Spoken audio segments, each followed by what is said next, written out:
Hi, welcome back guys. This is your friend, Parallel Deku. Back with another fanfiction. This is the movie of What If Crazy Deku Was in Support Department. Now before starting, please give this video a like.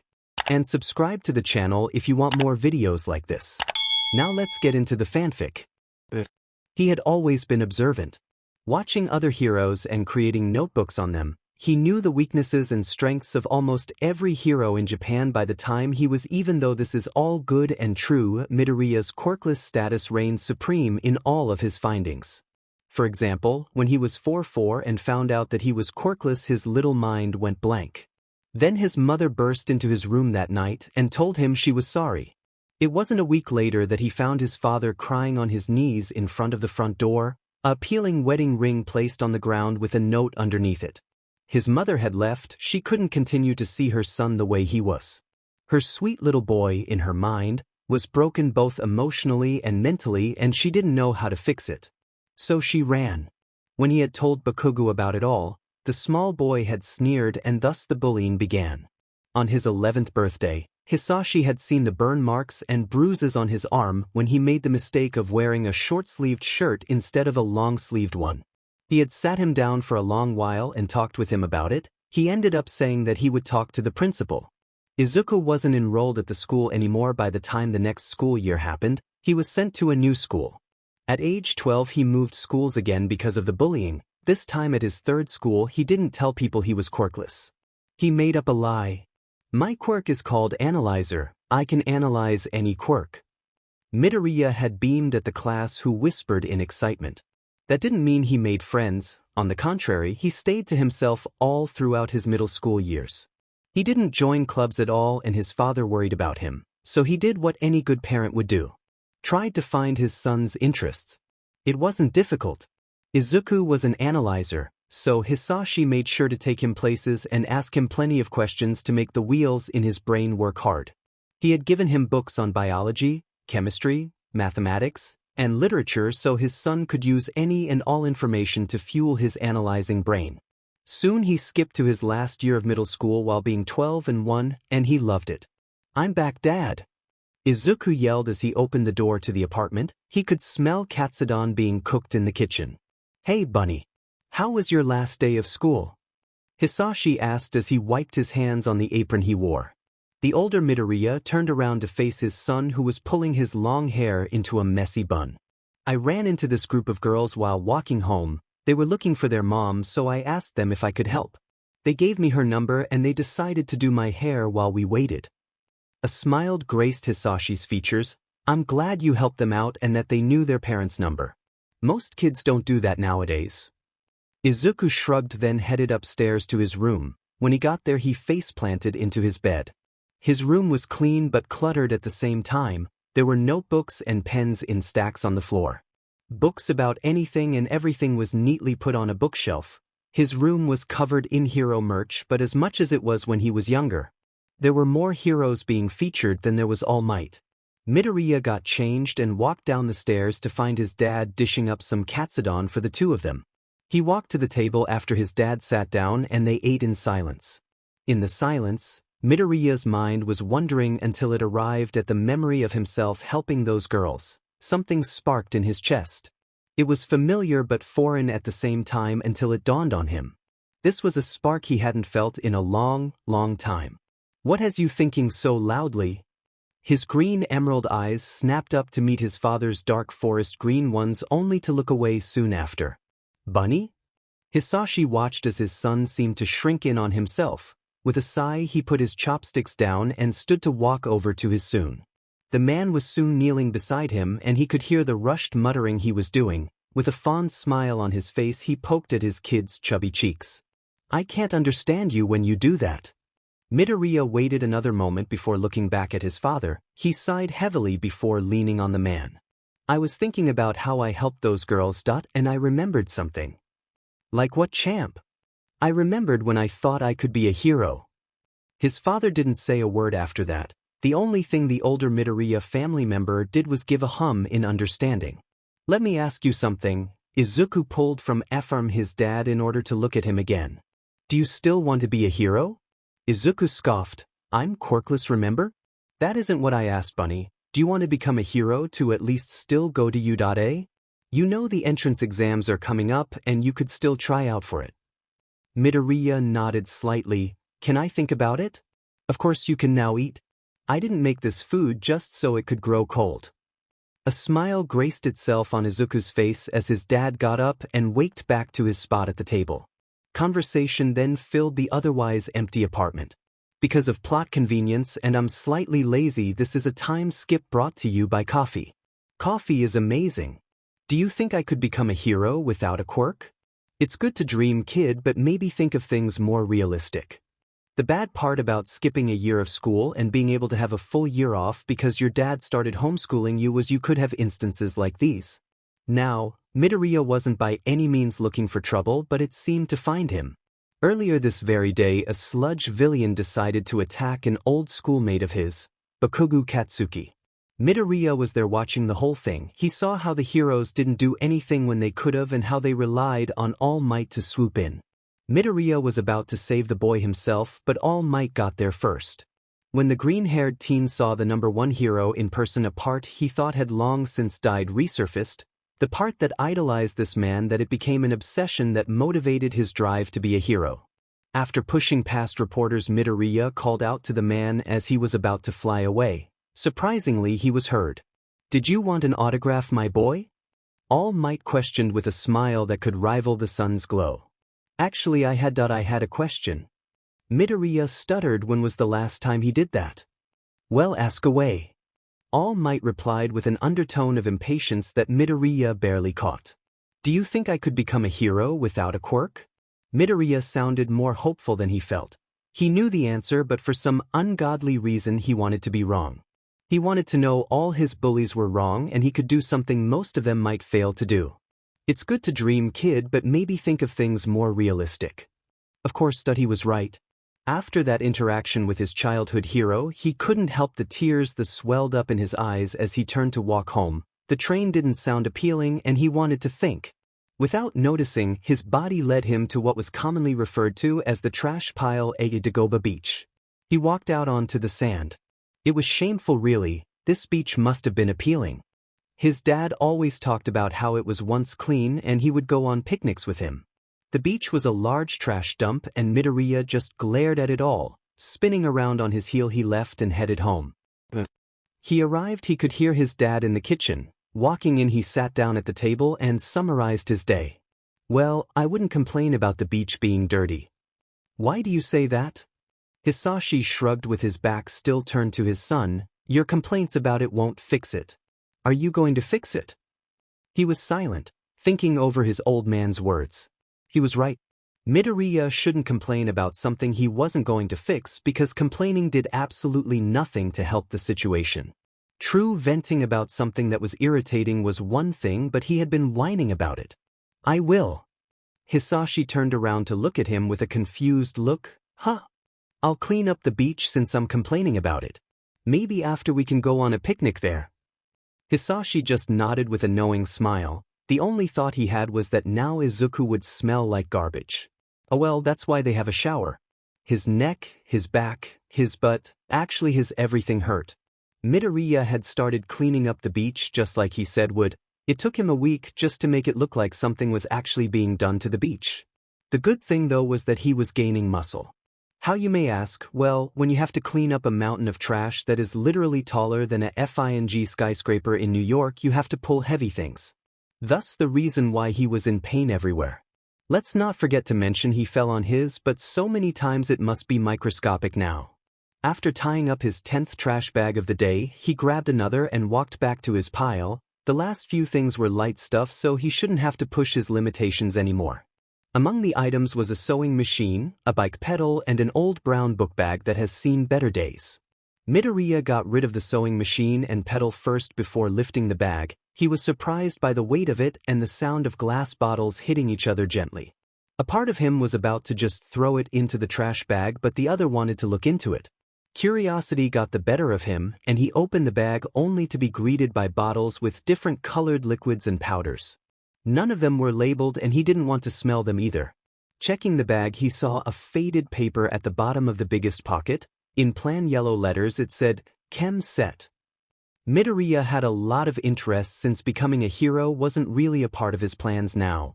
The idea of finding a free chemistry set that looked relatively undamned made his tremble with excitement. He put all of the bottles back into the bag carefully and continued to fill the trash bag until sunset. At that point he grabbed the chemistry bag and all the other trash bags in order to put them by the cub so that trash collectors could get it. Of course, by that time he was starting to feel sore and he headed home with a new prize. As soon as Izuku saw his dad he ran over and told him about what he had found.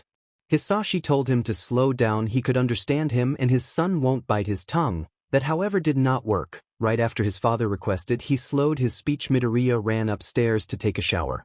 Hisashi just rolled his eyes and settled back into his spot on the couch. Soon the peace and quiet he had been given was ripped away from him as he heard the hurried footsteps of his son. "Dad, I have to use this," Midoriya exclaimed from his post on the stairs. "Bunny, I don't know what this is." Not long after Izuku gave his dad a recap of his time on the beach, he was tapped a bit roughly when he said that his butt hurt. Hisashi didn't have any heat behind it though. Also, Izuku heard his dad curse enough times. "It was fine." "Alright, so I'm happy you found something, but you're going to do all your stuff elsewhere." Izuku couldn't help the face he pulled at his father's commands. "Izuku, remember when HUD decided to build that clock that almost blew up the entire apartment complex?" "That makes sense." "Yeah, not my brightest moment. I'll do it on the beach." Hisashi made a slightly concerned expression. Izuku was quick to calm whatever worries he may have had. "No one goes there and I'll do it after I clean up the beach." Noticeably, Hisashi relaxed with a fond expression. Seeing this, Izuku ran back upstairs, most likely to try and figure out what each bottle contained. Hisashi sighed at the stairs and decided to get started on dinner with a single thought in his mind. "That kid is way too much like me." Another time skip brought to by the _devils_angel in order to remind you that mental health is important and the way you feel is okay. I love you all and hope you enjoy it. 10 FNG months. 10 months to clean that goddamned beach and finally use the open spaces for his experiments that he had been planning with his father. In that time frame, he had started studying for anything and everything he could think of. Mathematics, languages, hero laws, first aid, everything he could get his hands on. Not only that, but Hisashi took it upon himself to buy more elements from the periodic table once he saw how excited Izuku had gotten when he first saw him labeling those glass bottles. He even got him lab equipment just in case, which ended up being a good idea. Today, just a week before the entrance exams, the green-haired teen was on the sand in a white lab coat, RBB gloves, and goggles. He stood over a bubbling blue-colored water and a notebook with different colored pens laying on it. He had been so focused on whatever the hell he was doing that he didn't see a girl with pink dreads walking up to him from behind. "Hi there." He didn't scream. He just yelled an octave higher than his usual voice was. "Sorry, didn't mean to scare ya, but I wanted to know what that smoke stuff was." Izuku looked up and saw there was some smoke. He grabbed a jar and held it inside of it, then closed it. When he brought it out, he could see he had caught some of it. "I don't know either." Izuku turned his attention back to the girl who was rambling about something he hasn't been listening to. Instead of letting the pointless one-sided conversation continue, he held up his hand to her. "Who are you again? I missed that part." Midoriya sounded a bit annoyed, but could you blame him? This random chick decided to scare him and interrupted his, as his dad called it, mad scientist mode. "I'm Hatsume. Nice to meet you, Greenie. Now what are you working on?" Hatsume asked as she quickly bent down to grab his notes. Midoriya watched her carefully. She muttered some things before locking eyes with him once again with a maniac smile spread across her face. "One of my babies would be perfect for what you're trying to do." This caused Izuku to sputter. Hatsume, seeming to know why the sudden action of shock happened, just giggled. "Oops, sorry, I call my inventions my babies. Speaking of which, I have something that may help your experiment." "So you have something that could help me make foam have the ability to withstand over 290 degrees of heat?" "Yes." The look on his face must have told her that he didn't believe her. "Okay, so I have a bodysuit that can take up to 400 degrees below or above average body temperature. I thought of it when I first had the displeasure of meeting Endeavor." Izuku nodded and motioned her to continue. That would be if it worked properly, but if we put your foam stuff in it and add an extra middle layer to the suit then dash. Maybe, Izuku interrupted as the wheels started turning in his head, maybe it could work. Exactly. Hatsume shouted as she yanked his arm in order to bring him closer to her. I can't get it to foam though. Yes, it has to be soft but also sturdy. Well, how much borax did you use? She lifted brow as Izuku grabbed 2 different colored pens and handed one to her. I used 1/3 the amount which made normal foam, then I added a liquid mixture of coneflower and daylily so it makes it a little flame resistant. I haven't even tried out that concoction yet though. Hatsume hummed. Did you add an equal amount of the resistant liquid to the borax? Maybe if we add more then it would build up a tolerance to flames. Izuku shook his head. That would be good if that were the case. Just adding more of it won't really solve it. Believe me, I tried. Have you tried a scumic metal? It's flame resistant up to 300 degrees. Izuku shook his head. I don't have any of that. If we add it though dash. That could give it the flame resistant ability we need for it. But would that make it sturdy is the true question. For the rest of the day, the 2 teenagers planned and bounced ideas off each other for the flame game project they're working on. Once they parted they exchanged numbers and decided to come to the beach the next day. All the while though Izuku couldn't help but wonder when the project became a thing instead of just a him thing. To his surprise, he didn't mind the intrusion. That would be ideal. And they don't have rules against it, so it's not like we can get in trouble. Besides, it'll be great to show them our babies. We should still bring our own projects just in case though, better safe than sorry. Hisashi just sighed. When Izuku brought Hatsume home with him then 3 days ago he almost sheet his breathes. He didn't even have the talk with Izuku about IC, and then his little bunny was so focused on other things he probably didn't even know what IC was. Did he even know what a date was? Then he found out they were friends who had met on the beach during one of his experiments and that they were going into the support department at U.A together. He felt at ease until Hatsume said that their baby would be appealing. I can't wait for our baby to be shown to them. I'm glad we dash. U.A wait a minute, what? Izuku and Hatsume both stared at him in shock at his outburst until Izuku donned a face of understanding. Dad, we don't have kids. She calls both our shared and her own inventions her babies. Hisashi visibly relaxed at the news. He was not ready to be a grandfather just yet. Give him 80 more years. After 4 more hours of listening to the 2 of them talk, Hatsume went home for the night. He watched Izuku go to his room. Well, now is as good of a time as any. He really should have done this earlier in his son's life. How old was he now? 14? Izuku, can I come in? There was a movement behind the door before it opened, revealing Izuku in a black and white cat onesie. He stepped to the side in order to let Hisashi into the room. Izuku watched his dad made his way to his desk and sat down in the chair. Sensing this was serious, he sat down on his bed and waited for his dad to speak their first words. So you and Hatsume? Izuku didn't even try to stop the snort that followed from that statement. No, Dad, we aren't a thing. Oh, thank God. Hisashi took a deep breath. Have I ever given you the sea talk? Hisashi snorted this time at the complete look of horror on Izuku's face. I'll take that as a no. I got it from school. The outburst made Hisashi start wheezing. Calm down. I don't want to give it to you either. I'm glad you were taught about it. What even made you bring that up? You brought a girl home and I wanted to make sure that if you ever decided dash. I don't know if I should feel loved that you care or horrified that you immediately thought I was going to sleep with her. You've never brought anyone home since Bakugo, okay? I was a tad bit worried. Don't worry, Dad, Izuku smiled pleasantly. If I ever decided to sleep with someone then you will never know. That's great, Izuku Midoriya. The teenager just laughed at his father's mortified face. I'm kidding. I don't plan on doing that anytime soon. Besides, I'm only like 14-12, and I don't hang around enough people to get someone to even date me. The words were said with a smile, but Hisashi knew what was hidden underneath it. They had talked about his social growth countless times. It seemed like Hisashi was the only person he's ever had as a friend.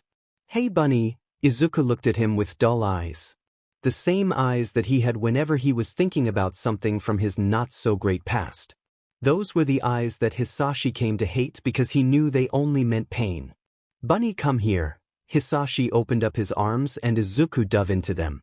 Harsh sobs shook his body as he tried to calm himself. After a couple of minutes of this he nodded and Hisashi loosened his hold on him. "Izuku, look at me." Midoriya did exactly as instructed. "You're doing great, you made a friend and you're going into UA. I'm proud of you." Izuku nodded and then hid his face in his father's chest. "I'm so proud of you, you got so proud." Today was the day. Midoriya and Hatsume were both jittery with excitement. Once they arrived at UA, the sheer amount of reality hit them like a train. "We're really going to be doing this. I'm glad you let me braid that ridiculous hair of yours." That's true. To stop Hatsume from blowing up the beach and themselves, he allowed her to braid his hair for this event. She actually did very well. She had given him a fishtail braid that went a little ways past his shoulders. "You ready for this?" Izuku said with a smirk, to which Hatsume returned tenfold. "Let's blow this beach up."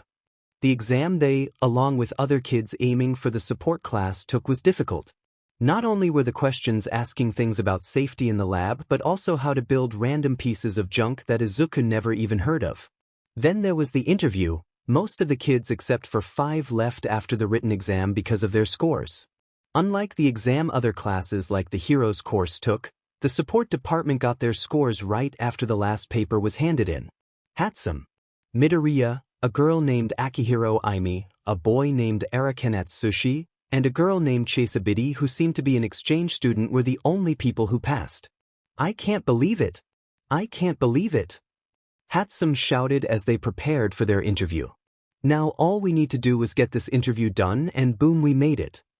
The two waited for their names to be called. In that time Midoriya told Hatsume the plan just in case things went south in there.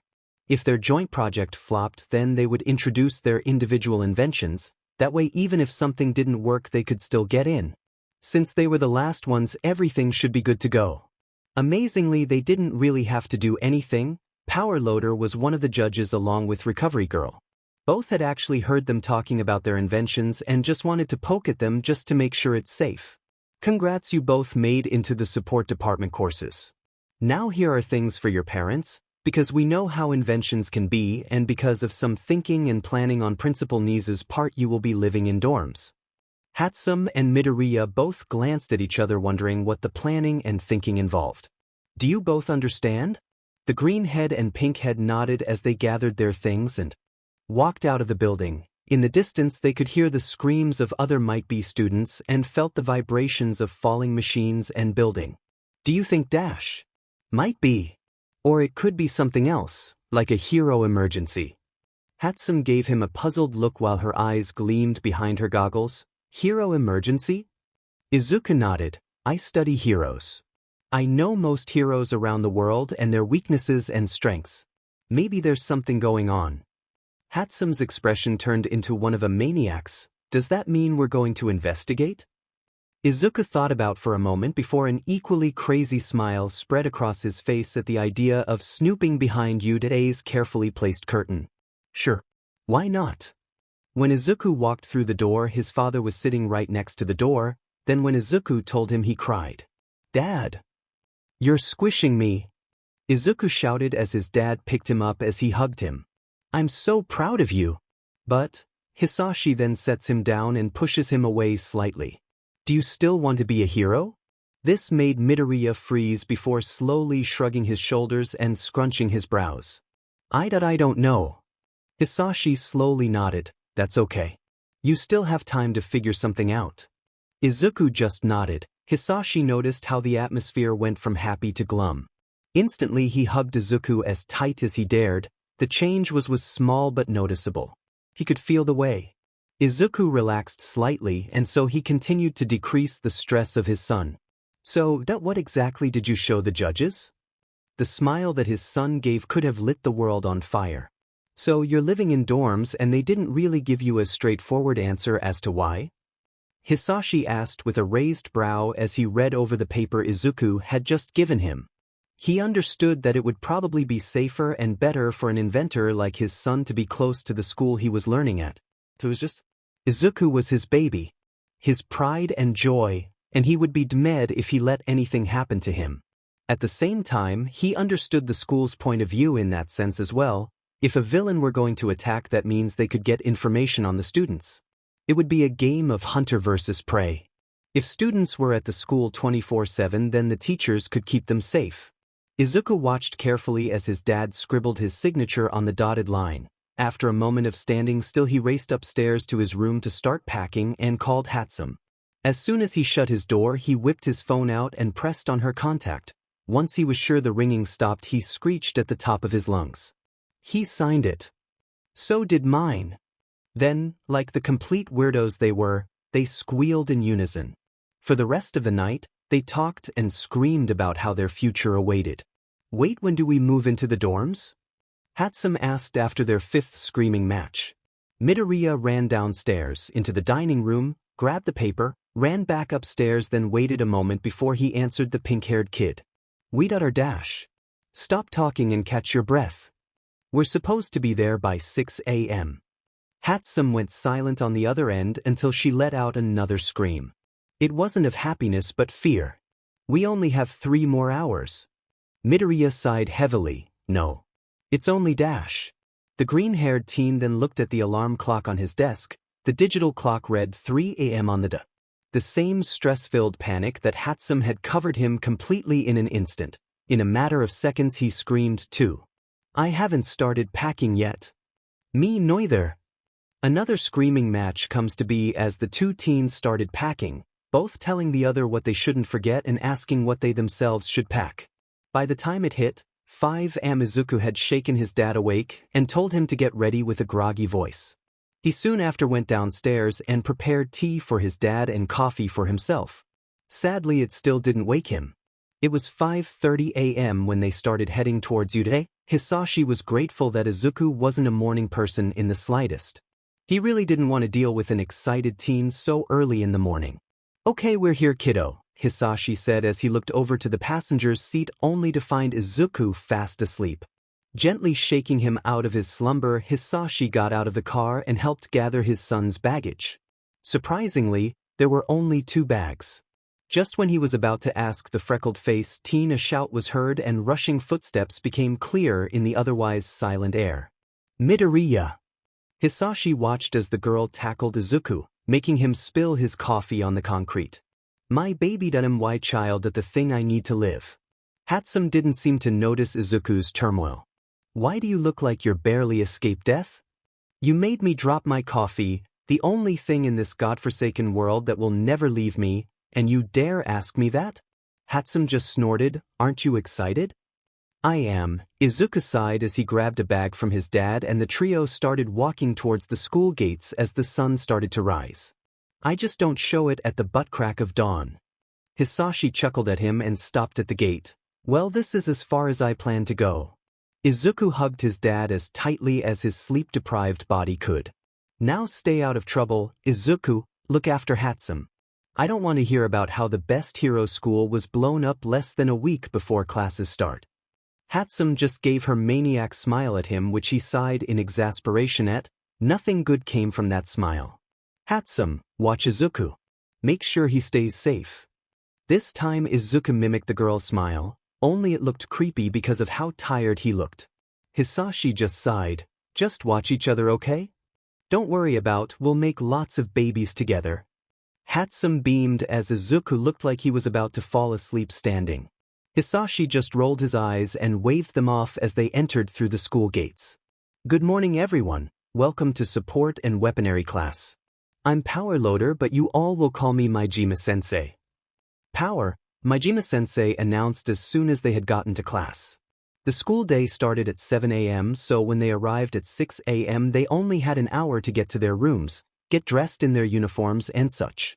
Since the support department was so small, they all had one dorm building and their rooms on the same floor. Every other floor was either a lab or it was a lounging area sometimes.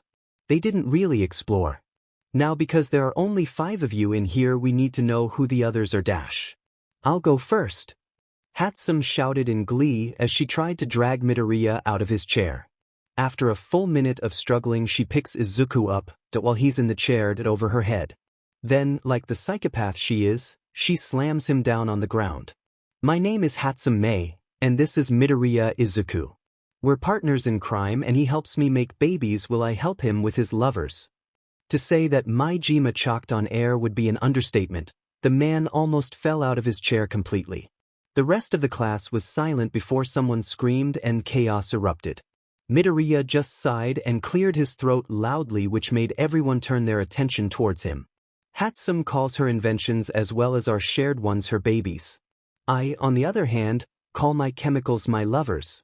We aren't dating anyone or each other and we aren't friends with benefits. The class and teacher nodded their heads numbly as Hatsume picked Midoriya up with his but still in his chair and walked back to their table. As the class continued the introductions, Midoriya had to stop Hatsume from drowning them with questions. With a heavy sigh, BGMI looked at the two students. He finally understood what Aizawa was talking about when he said he had problem students. I'm a mistake. No, you're a regret. I'm the mistake. Midoriya and Hatsume were standing over one of Izuku's lovers. It was currently doing absolutely nothing. Now that wasn't a bad thing, it meant that they had room to improve, but where they had to improve was the question. Did you check the dash? Yep. Izuku nodded as he grabbed his notebook in order to double-check the ingredients. We added everything and measured it exactly dash. Are you sure? Hatsume, I wrote this sheet. Midoriya didn't finish his sentence. Instead, he narrowed his eyes at the notebook as if it had personally offended him. When Hatsume turned to fully face Izuku, she saw how he glared at the paper. A smile formed on her face. You owe me 1,000 yen. F.U. Digging into his lab pocket, he got out the cash and handed it over to his partner. Today was their first official lab day after they took a test on lab safety and rules. It also happened to be the same day students from other courses would move into their dorms. We substituted the lagoon blood with the powder sugar. What if we add some of the butterfly milk to it? Hatsume suggested while going to fetch the chemical mixtures. The butterfly milk is basically a mixture of hydrochloric acid and lava with a smidge of liquid nitrogen. Adding that to the dash. Let's do it. Before he could stop her, she poured about 7 ounces into what they like to call the monster's liquor. Suddenly the once bright orange substance turned into an icy blue before bubbling. Thinking quickly, Izuku grabbed some thick RBB gloves before grabbing the glass jar. Hatsume followed his line of thinking and opened her treasure chest made specifically for some of Midoriya's more dangerous experiments. Placing the jar inside, they both watched it through the clear lid. Izuku wrote notes on everything and anything he could. The icy blue color faded into a appealing blood red color before it stopped bubbling. Midoriya dash. I know, I'll prep the testing table. The green-haired student ran to another table in their lab. He then took out a leather and RBB placemat before bringing out a brick. When he turned around, Hatsume was walking up to him using RBB gloves to hold the blood-red jar. Get a micropipette, Hatsume ordered as a creepy smile slowly spread across her face. Midoriya zoomed off into the direction of which the tools were stashed, and in record time he had one, placing it in her open palm. She took the micropipette and SED up some of the liquid into it, then she let it squirt out onto the brick. In a matter of seconds, the brick had glass-like spikes coming from where few drops of liquid sat. Not even a minute later, the spikes retracted into the brick with such force it caused it to break into smaller pieces. I think. Hatsume started after a long moment of tense silence. Midoriya smiled as he had already nodded along with whatever she was about to say. Yeah, we need to redo the label. Something interesting about the support student schedule was the fact they had different days for everything. For example, in the first few days of school for them, they had labs. Then the next week their schedule finalized itself.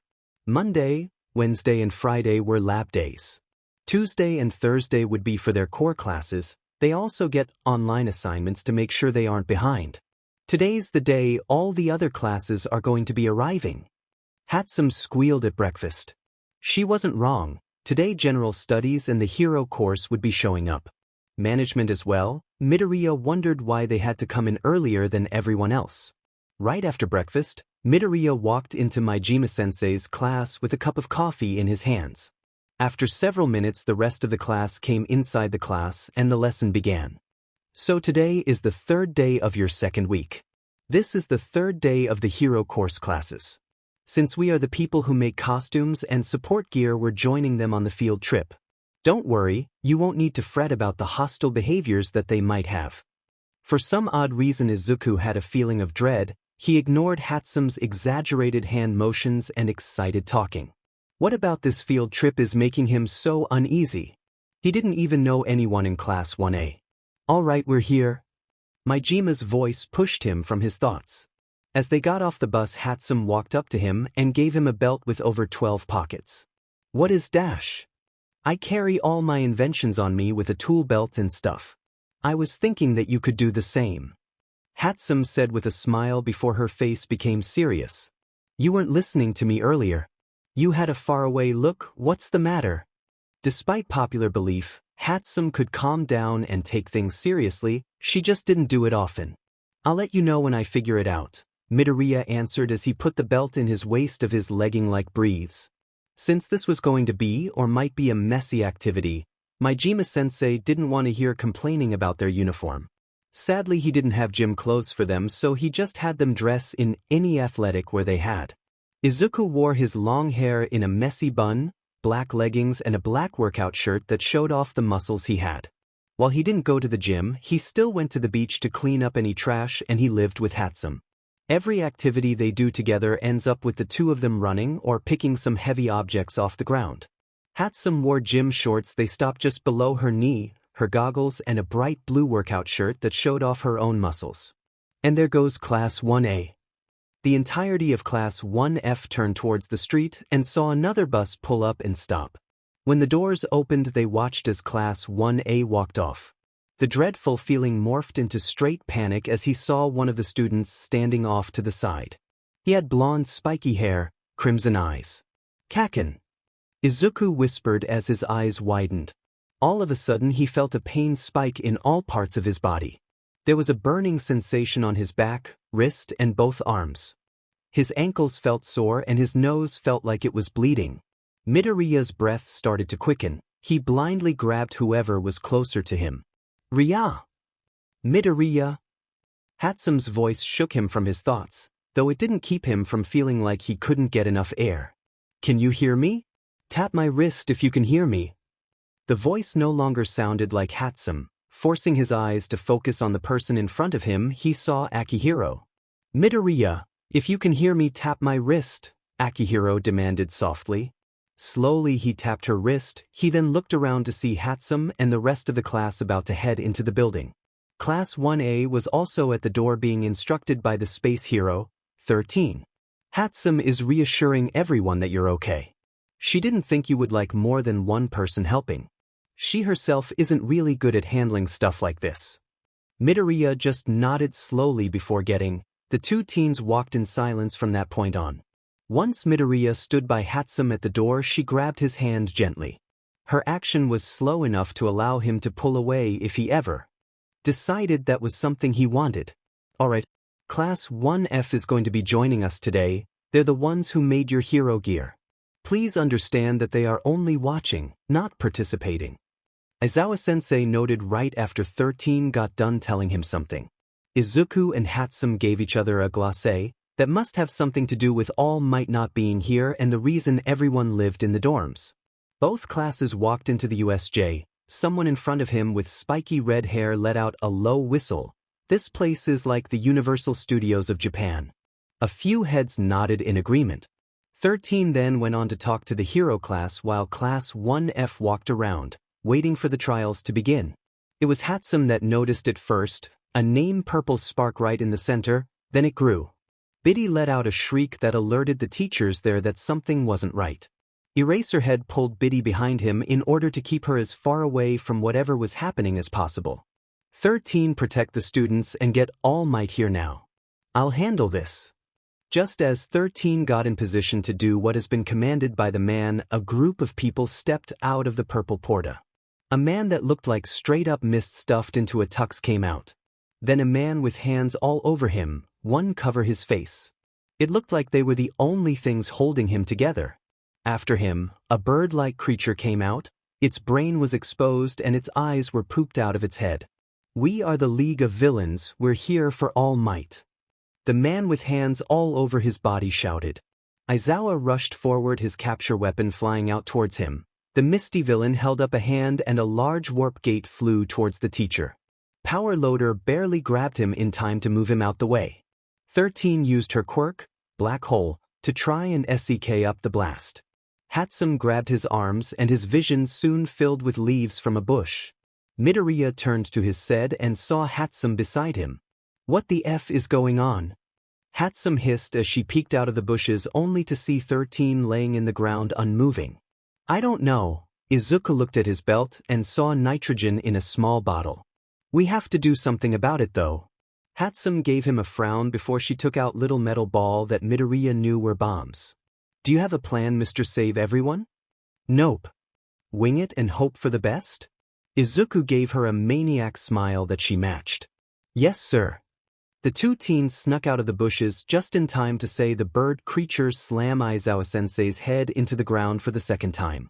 They saw his elbow and how it looked like a piece of it cracked off. It was a sickening sight. Hatsume. I know. The two stood in silence for a moment before she spoke up. May. Izuku. I'll give you a nickname if we survive this. Izuku nodded, same here. For now though. He took out the nitrogen bottle. Let's beat the F out of that thing. Hey ugly. Hatsume yelled as she sprinted forward. The bird thing stopped smashing Aizawa into the pavement. The teacher himself looked surprised at Hatsume running forward. While having the thing's attention, she screamed at it, and as she suspected, it screamed back. As soon as its mouth opened, the pink-haired girl threw a bomb into it. Predictably, it choked as it detonated inside of its throat. While it was distracted, she hurried to grab Aizawa-sensei away from it. That, however, is when things went to complete shit. Now they had a plan. It wasn't good, but it was all they could come up within the 3.0 seconds they had. Hatsume would be the distraction. She would get whatever that thing was to focus on her. After that, she would use her bombs, which Izuku learned are smoke bombs. They were supposed to be a distraction for Power Loader if they did something and needed to run away from the pro-hero. Said pro-hero was holding his own against a large gang of less than mediocre villains. Hatsume had another job, get Aizawa out of danger. She was supposed to grab him and tumble away with him. Once she was at a safe distance, Izuku would jump on the animal's back. After gaining a good grip on the beast, he would pour the nitrogen on its exposed brain. That didn't happen. Yes, Mei's distraction went perfectly, but when she tumbled away from the bird with Aizawa-sensei, the bird went to grab her. In a flash, Izuku was there to intercept the hand. He smashed the nitrogen bottle on the reaches out of hand. It let out an inhuman shriek as its skin seemed to burn at the contact, then bubbled up. It was disturbing. Sadly, that wasn't enough to keep it occupied. With its other hand, it grabbed Midoriya by his neck. Izuku's brain seemed to shut down. The image of the monster's face melted away to a boy with blonde hair and red eyes. Kakanda, you're hurting me. The words were weak and raspy as the monster tightened its grip around his neck. Hudda, maybe if we kill this brat, all might'll show up. The man with hands all over him suggested. Nomu, take care of the brat. With another inhuman sound, the newly named Nomu threw him into the air. Only when he fell back down did he feel the powerful fists push him into the ground. Still, though, Midoriya didn't see the Nomu. He only saw a familiar face laugh at him as sparks flew from his hands. An ugly sneer painted his face. The face he used to trust to no end. Kaken dash, Izuku cut himself off in order to scream in pain as he was thrown into one of the mediocre villains. The man had a knife and literally stabbed him in the back before running away so he wouldn't be caught in the crossfire. The Nomu was relentless in its attacks. One punch after another, then being thrown into a wall on the other side of the USG. He could feel it. His lungs itched with the need to take in air while his legs screamed along with his arms. Bones were sticking out. If his vision wasn't so blurry, he would have sworn that he saw a piece of his left arm's bone was lying next to him, only hanging on because of a piece of muscle. Green hair also framed his paler face as he slid down the wall and collapsed into the grass. Midoriya's vision swam and the light of the USJ started fading into nothing. Then the sound of glass shattering and more people yelling filled his ears. A reading, "I am here." was the last thing he heard before he allowed himself the sweet release of sleep. Hisashi was furious. After coming home from work early, he settled down in the living room. Turning on the TV, the first thing he was greeted with was the news. Normally he would just ignore it, but what had caught his attention was where the reporter was at. It was U.A High School. Izuku's high school. That man was out of his apartment and back in his car immediately, smoke slowly coming from his mouth as he attempted to calm the flames of his anger. Once he got to the school, however, that was when he really blew up. The school was already out of session and the reporters were nowhere to be seen. He walked up to the gate and pressed a button to let the office know he was there. It didn't open, so Hisashi did what any sane parent would. He jumped over the gate. Was it graceful and elegant? Nope, but it got the job done. He knew the teachers would still be there and he was determined to make them explain themselves. Once he had finally gotten into the school, a number of pro-heroes were at the door in a combat-ready stance. That only ticked him off the most. "Sir, you're not allowed to be here."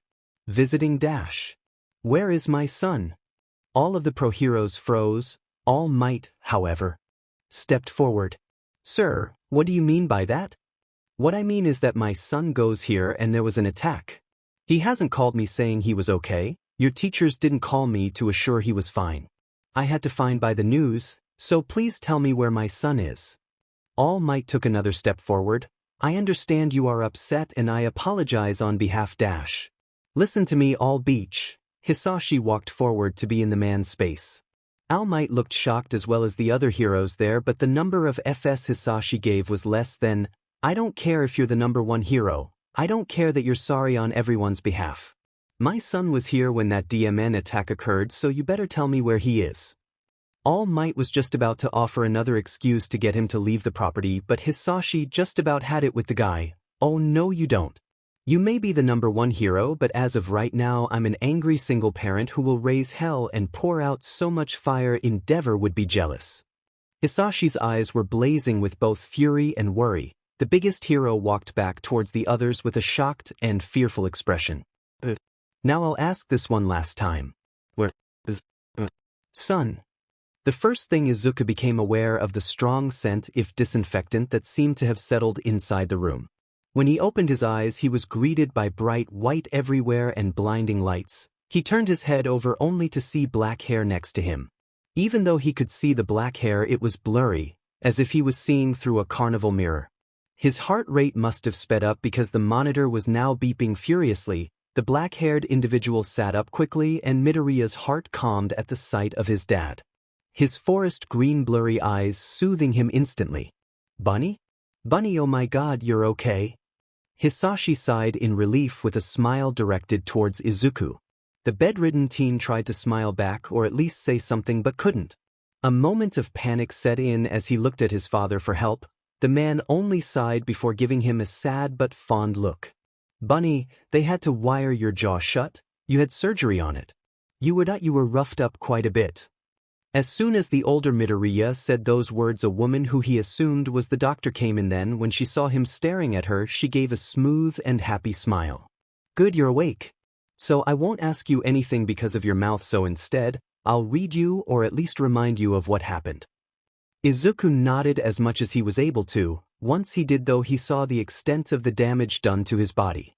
He had his legs and arms elevated in swings with white bandages around them. His chest and stomach area also had bandages around them. Now that he was mostly awake, he could feel how lightheaded he was. The drags they must have been strong because he almost felt like he was floating. "So, firstly, your jaw has been wired shut. It was broken during the attack as well as your arms and legs. The elbow in your left arm had to be replaced. Your other bones were only reset and would heal with time. Just make sure you stay up on your calcium." Hisashi started gently combing his fingers through his son's hair to help him calm down as the woman continued. "Your lower and upper torsos were also damaged. We had to replace a rib. Finally, it is your eyes. We couldn't do laser eye surgery on you because you were unconscious and it would cause more harm than good. Luckily, all you need to do is wear glasses and there was no brain damage. All you had was a minor concussion, surprisingly." The tone she used was gentle, but it felt like ice slowly covering his body. His heart rate sped up again and he could faintly hear his father telling him to breathe. Slowly he calmed down, then looked towards Hisashi. The man was smiling gently in order to reassure him that he was okay. The doctor then cleared her throat in order to get his attention. When he glanced back at her, she took a breath, as if she had to prepare herself for the following words. Mr. Midoriya, you've been in and out of consciousness for about a week. Today we're going to be removing the casts and bandages to check how the healing process is going. Afterward, you're free to leave once you have your medicine. At the mention of medicine, he looked at his father once again. You were bleeding a lot and you lost a lot of iron. They'll be giving you pain medication also. Izuku nodded at his dad's words, and without realizing it he succumbed to sleep. Hatsume was crazy. She had known that for years now. She had known that since she was born. Loud and bursting with ideas, that was her dot until now. Back at the USJ, she didn't have time to go up to Izuku and make sure he was alright. That was a week ago. You insignificant fucker. Class 1A turned towards the door as a girl with pink hair slammed it open. All Might looked somewhere between shocked and scared. Today the class wasn't going to do anything field-related, so they stayed in the classroom. Young Dash. Say anything about me being disrespectful, I'll rip out your eyes. The girl all but growled at the number one hero with a look in her eyes that obviously said she could pull through with the threat. Do you even understand what the F you did last week? All Might took a step back as she walked closer. All last week I've worried and scared. My best friend is in the FNG hospital and no one would tell me how he's doing. All Might once again pull a face of shock at how fast the girl's mood changed. He was hurt because you didn't show up to your own FING class. He saved Aizawa-sensei and all. Why did he do that? I'll tell you why you didn't show up. Young Lady Dash. It's Hatsume, you cheap but clown-looking but balloon. Young Hatsume, I understand why you're upset and I am sorry that I couldn't be there as the attack started. However, I am not allowed to say anything about young Midoriya's progress. Unknowing to the class, Bakugo froze and just stared at the two people in front of him. He remembered that name but he didn't know who it belonged to or where. Do I look like I give a DMN? He's in the hospital all because you couldn't do your FNG job. By this point, there were other students crowding by the door to see the commotion going on in the room. They watched with awe and utter terror as Hatsume yelled and verbally annihilated the number one hero as if he was another student. I get that you can't save everyone, that is literally impossible, but you could have saved him. With those words, she walked out of the room. The sea of students that had crowded the door parted like the Red Sea in the Bible for her so they wouldn't face her wrath. Bunny, Hisashi started as Izuku opened his eyes once again. This time he was greeted with a desk right in front of him. His brain, still sluggish from sleep, barely registered that he was in a wheelchair. Izuku, are you with me? The green head nodded slowly as his muddled mind came back on track. He looked at his dad as he was handed a bag. You mind holding this for me? Hisashi asked as he sat the bag in the teen's lap. What are these? Hisashi sighed deeply. That's something we need to talk about. The single father pushed the wheelchair away from the desk and started heading towards the elevator to get to the parking lot. Izuku watched as they passed people and cars with interest. When was the last time he was outside? Right, about a week or so ago. Bunny. Izuku looked back up at his father. Yeah? I have to talk to you. About that bag in your lap, okay? The teen nodded his head and felt Hisashi take a breath, then lean onto the chair a bit. You went back to sleep yesterday, then woke up extremely early. You stayed awake till noon and they took some brain scans. Izuku nodded again, not worried at all with what the results could be. Your hippocampus, the amygdala and prefrontal cortex were damaged before the fight. They said that your hippocampus is shrinking and so is your cortex thing. The amygdala might be enlarging or something, I'm not sure what that lady said, so they gave you antidepressants to see if that'll work. Izuku retracts his earlier statement. He is afraid now. What if Hatsume finds out about this? What is he saying? She will find out, then what? What if she decides to leave and then everyone views him as weak because he doesn't have a quirk? No one even knows about him being quirkless except Hatsume and… Come on, Bunny. Breathe with me, Hisashi commanded with his hands on Izuku's shoulders. Izuku took in deep breaths, trying to match his father. The hands on his shoulders were comforting and helped keep him steady. It only lasted a couple of minutes. Then Hisashi pulled him into a huge hug. I know it's a lot. I promise you though, I'll be here to protect you and help you through it, alright? All Might won't be the reason you're in a hospital ever again, do you hear me? Izuku nodded as he buried his head in his father's neck. I promise you'll be alright. They sat like that for a long, long time before they continued their walk towards the car. Hey guys, Angel here. Would you guys be opposed if I made a Kaminari Denki-centric FIC? I've been thinking about it, but I want to know some of you guys' ideas. Anyways, take care and enjoy this chapter. When Midoriya finally returned to school, it had been 2 weeks after the USJ. A part of him was excited, but after what he had been told about his mental health, that part had died rather quickly. Hey everyone, were the first words he said just as he opened his classroom dorm. In an instant, Mei had him in her arms and swung him around. You're alive. Mei, that I can't breathe. The pink-head girl put him down and loosed her hug but still had her arms around him.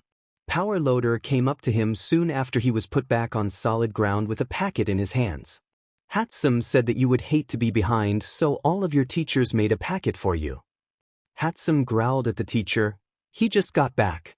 You don't even say good morning? Power Loader groaned and went back to his seat with a sigh. Hatsume then started to rant about everything he missed, the experiments and all. When she got to the part about All Might and Izuku lost it. I just cannot. It was at lunch when she had told him and the green-haired boy was wheezing. Many of the tables were staring at him in either confusion or annoyance. I know you're effing lying. Izuku yelled as his fit of giggles subsided. Nope, Hatsume grinned, all facts. I wish I would have seen that, picture it. All Might, the #1 hero, being scared of someone who wasn't even in the hero course. Both teens then started giggling like mad. If Hatsume would have posted the non-existing video, the news would throw a fit. Afterward, Izuku told her about his dad not liking All Might either. When he mentioned that he had said it in the parking lot of the hospital, Hatsume's entire demeanor changed. Mei, you alright? Are you alright should be the question. Hatsume looked at him with her goggles on. Other people would have trouble reading her facial expressions. Not him, he could see the worry that made itself at home in her face. You went against that thing and almost died. Hell, I saw you being rushed to that Diamond Wee-Woo wagon and I thought you did die. Izuku grabbed her shoulder gently and the girl pulled him into a hug. They stayed like that until the end of lunch, then still leaned against each in their way to class. You're a really touchy person, aren't you? It didn't come out as a question but more of a statement. Yep, and you're gonna deal with it until you learn not to scare me like that. One time. You're friends with me, the number of babies we'll make will cause us to be in the hospital. Speaking of which, Izuku asked as they entered present mix class, what happened to the monster juice? I have it in storage. I was thinking we could make it into tiny little ball for weapons. Hatsume suggested with a smile steadily growing in her face. Maybe we can make something that's just a capture weapon too. We both know I haven't been able to have some fun with my lover in a while. Present Mike, who had overheard their conversation, choked on his saliva. The two teens didn't pay any mind to it though. Right? Also, we need to relabel Monster Juice. It sounds cool but it could be cooler. Yeah, but dash. Maybe we could use it at the sports festival. Izuku short-circuited.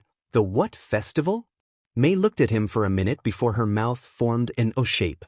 The sports festival is literally next week. No one told you this? Numbly Midoriya shook his head. The look on his face sent Mei cackling as the bell rang to signal that classes were about to start.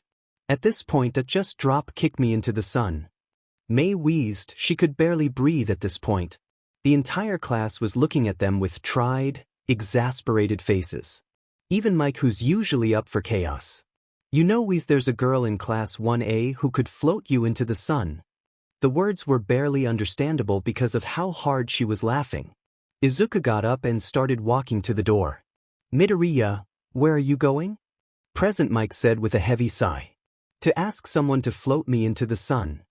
With that, he shut the door, but even though the door was shut, he could hear Mei yell, "Holy effing shit," in the midst of her laughter. After walking just 3 steps from the door, he could hear Present Mike's voice shout through the door clearly as if he was right next to him. Izuku, Midoriya, get in here now. You are not being floated into the sun. Oh my effing god, what a mood, Shoyuta said with a slight chuckle. Hisashi groaned into his hands. Shoyuta was looking at him with amusement. Finally, someone besides him had problem children. Over the years teachers would tease and make fun of him for calling his students problem children, but now it was his turn. No, Shoyuta, do not encourage their behavior. Shoyuta hid his face in his capture weapon to mask the grin while Hisashi glared at him, and Shoyuta being Shoyuta wanted to add the icing on to the FNG cake today. Yeah, whatever. Also, don't Uraraka and Midoriya share the same lunch PRD? As soon as the words left my mouth, Hisashi's eyes shifted to the window. Following his gaze, Shoyuta couldn't help the snort that escaped him. Midoriya was currently floating outside of the window in the teacher's lounge. Hisashi ran to the window and opened it. The taller man grabbed Midoriya before he could float into space and pulled him by the arm while going to find Uraraka. Didn't I say yesterday that you were not going to be floated into the F-sun?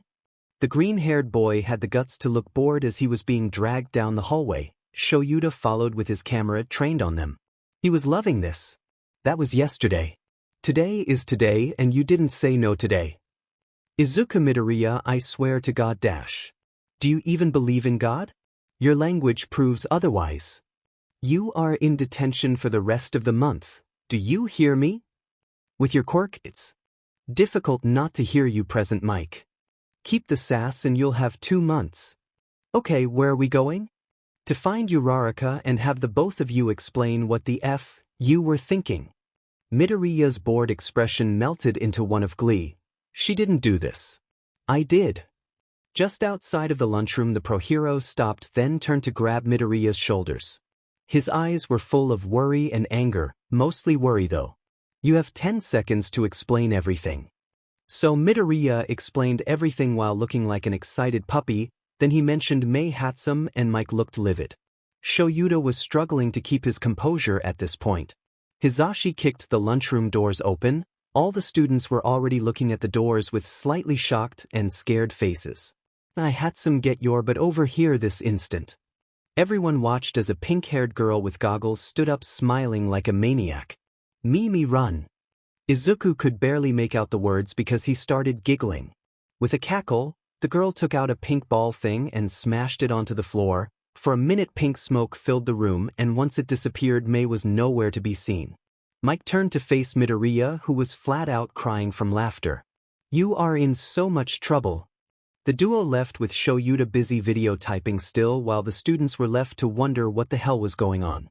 Somehow, even after Hatsume reappeared yesterday and started blowing stuff up without adult supervision, the duo didn't get detention. They did, however, manage to get Present Mike to practically live in the same dorm building as them. It was great. Morning, little listeners. Hisashi greeted them as all the support corps students start filling in the common rooms. Each of the students was already in their uniforms. They would grab breakfast then leave. Just as the group was about to leave, Hatsume burst through the room looking frantic. Code coffee. I repeat, this is code coffee, not a drill. Hisashi hurried to prepare the coffee. Now, over the last few months the students had lived together. They all learned something very important about each other. For example, Akihiro Aimi hated any neon colors. However, if she ever wore some, it's best to leave her alone. She's going through the mental breakdown mode she had bi-monthly. Araken Atsushi was a quiet boy. He loved silence, and anything that was over Hatsume's regular yelling volume made him afraid. No one knows why. That is until he gets a bad grade or gets frustrated at an invention. Once that happens, he starts yelling and cursing everything and anything that he sees. He was also fluent in sign language, and when sad would start signing instead of speaking. It's funny when it's not aimed at you. Hatsume was hyper and loud. She might be chaos in human form, but she also had a gentle, quiet, caring side to her that nor many people had the chance to see. Chiesabiti was a singer. She would always hum or mumble lyrics. At times she stopped singing, she's thinking hard about something, and asking her what she's thinking about would irritate her. She loves figuring things out on her own. But if you ask her how she's feeling, all she would do is quote song lyrics and leave you to figure it out. Surprisingly, Arakan is the best at deciphering her emotions. Lastly is Midoriya Izuku. While he is usually sweet and caring while being a menace, there is nothing scarier than him in the mornings. He was not a morning person, and if you even speak before he had his coffee, it was an instant death sentence. The number of times Hatsume died by doing that should be a world record. After his coffee, he is much nicer. Since out of all of them Midoriya was the worst, they developed code coffee. Basically, whenever Midoriya woke up, whoever happened to be in the kitchen at the time would make his coffee. Usually, Hizashi was cooking, so he managed to make the coffee exactly how the greenhead would want it. A sheet ton of milk, 2 teaspoons of caramel and 2 teaspoons of sugar. When said greenhead walked in, his hair was a mess. The curls were wild and stuck up in random places. He had an oversized sweatshirt on and 2 big sweatpants that threatened to trip him as he walked in with fuzzy socks. The boy's face was a little pink and he had drool on his chin, his eyes were unfocused and his freckles seemed to stand out more in the light. Everyone stepped to the side and allowed the sleep-ridden teenager to get his coffee and take at least 5 sips of the hot liquid. Once he had Midoriya's eyes focused and he let out a yawn. "Good morning, everyone." A chorus of good mornings came from every person in the room before the already dressed students, except Hatsume, walked out to head to their classrooms. "You make the world's best coffee, Hizashi-sensei." The pro-hero smiled and ruffled the already mess-long hair. "I would hope so. I make some for Shoyuda all the DMN time." "Tomorrow is the sports festival," Majima-sensei told the class as soon as he was sure everyone was accounted for. "Since you are not trained her students or even in general studies, you all will be allowed to bring support weapons. The limit is 3 at maximum and they have to be low in damage." His gaze turned to the resident chaos duo. "That means monster juice or whatever you now call it is not going to fly." Hatsume let out a whine. Izuku patted her shoulders soothingly. He would miss their baby girl just as much as she would. "Now you all have your weapons you'll be using. I want you to try and improve them if you can.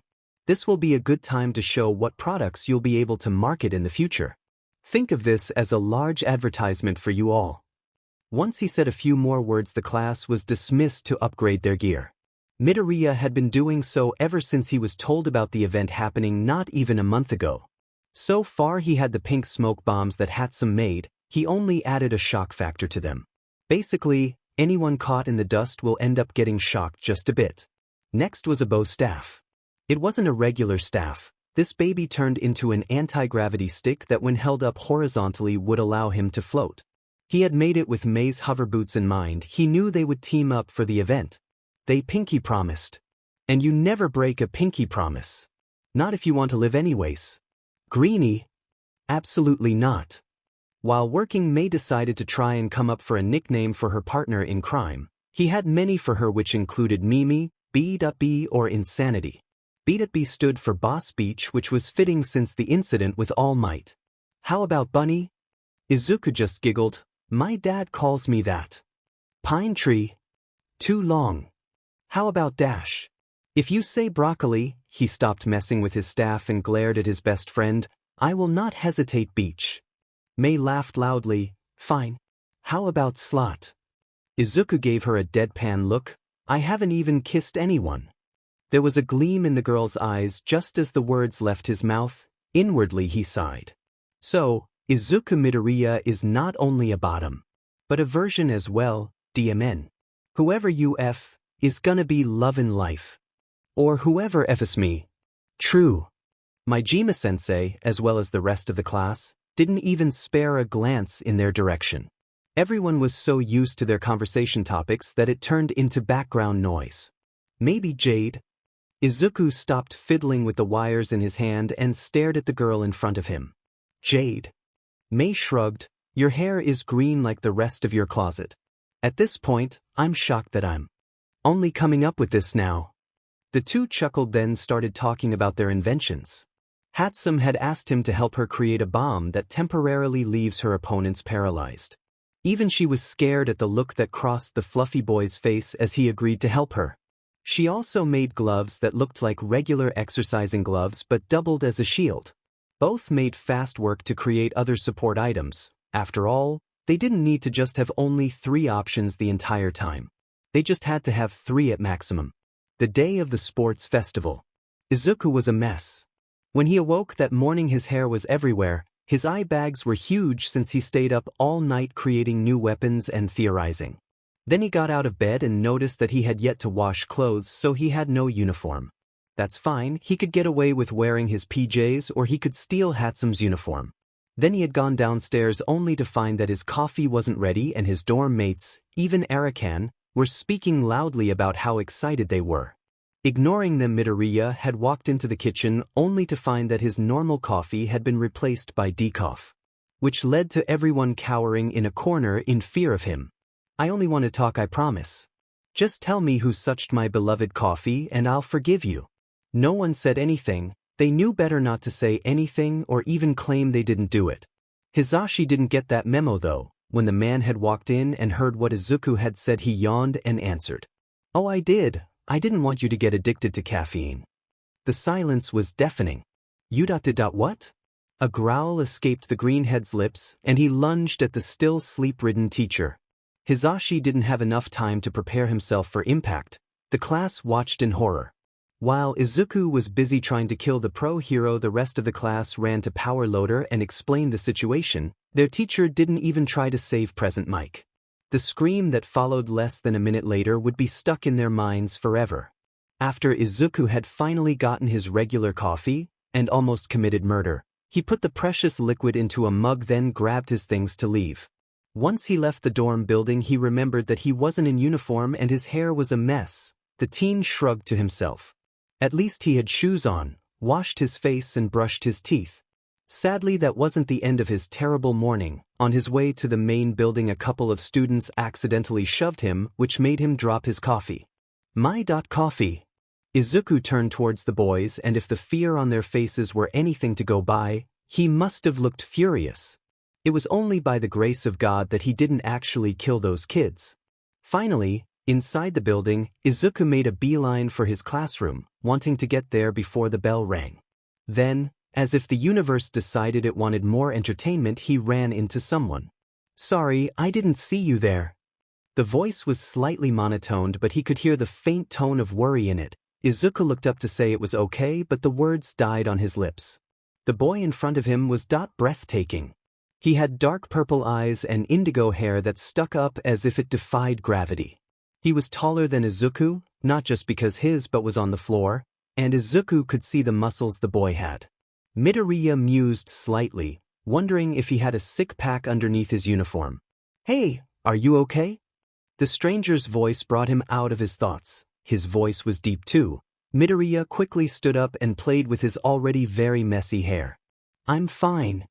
Why did he sound so nervous? The other just nodded and stepped past him to walk to his destination while Izuku stood there until the bell rang.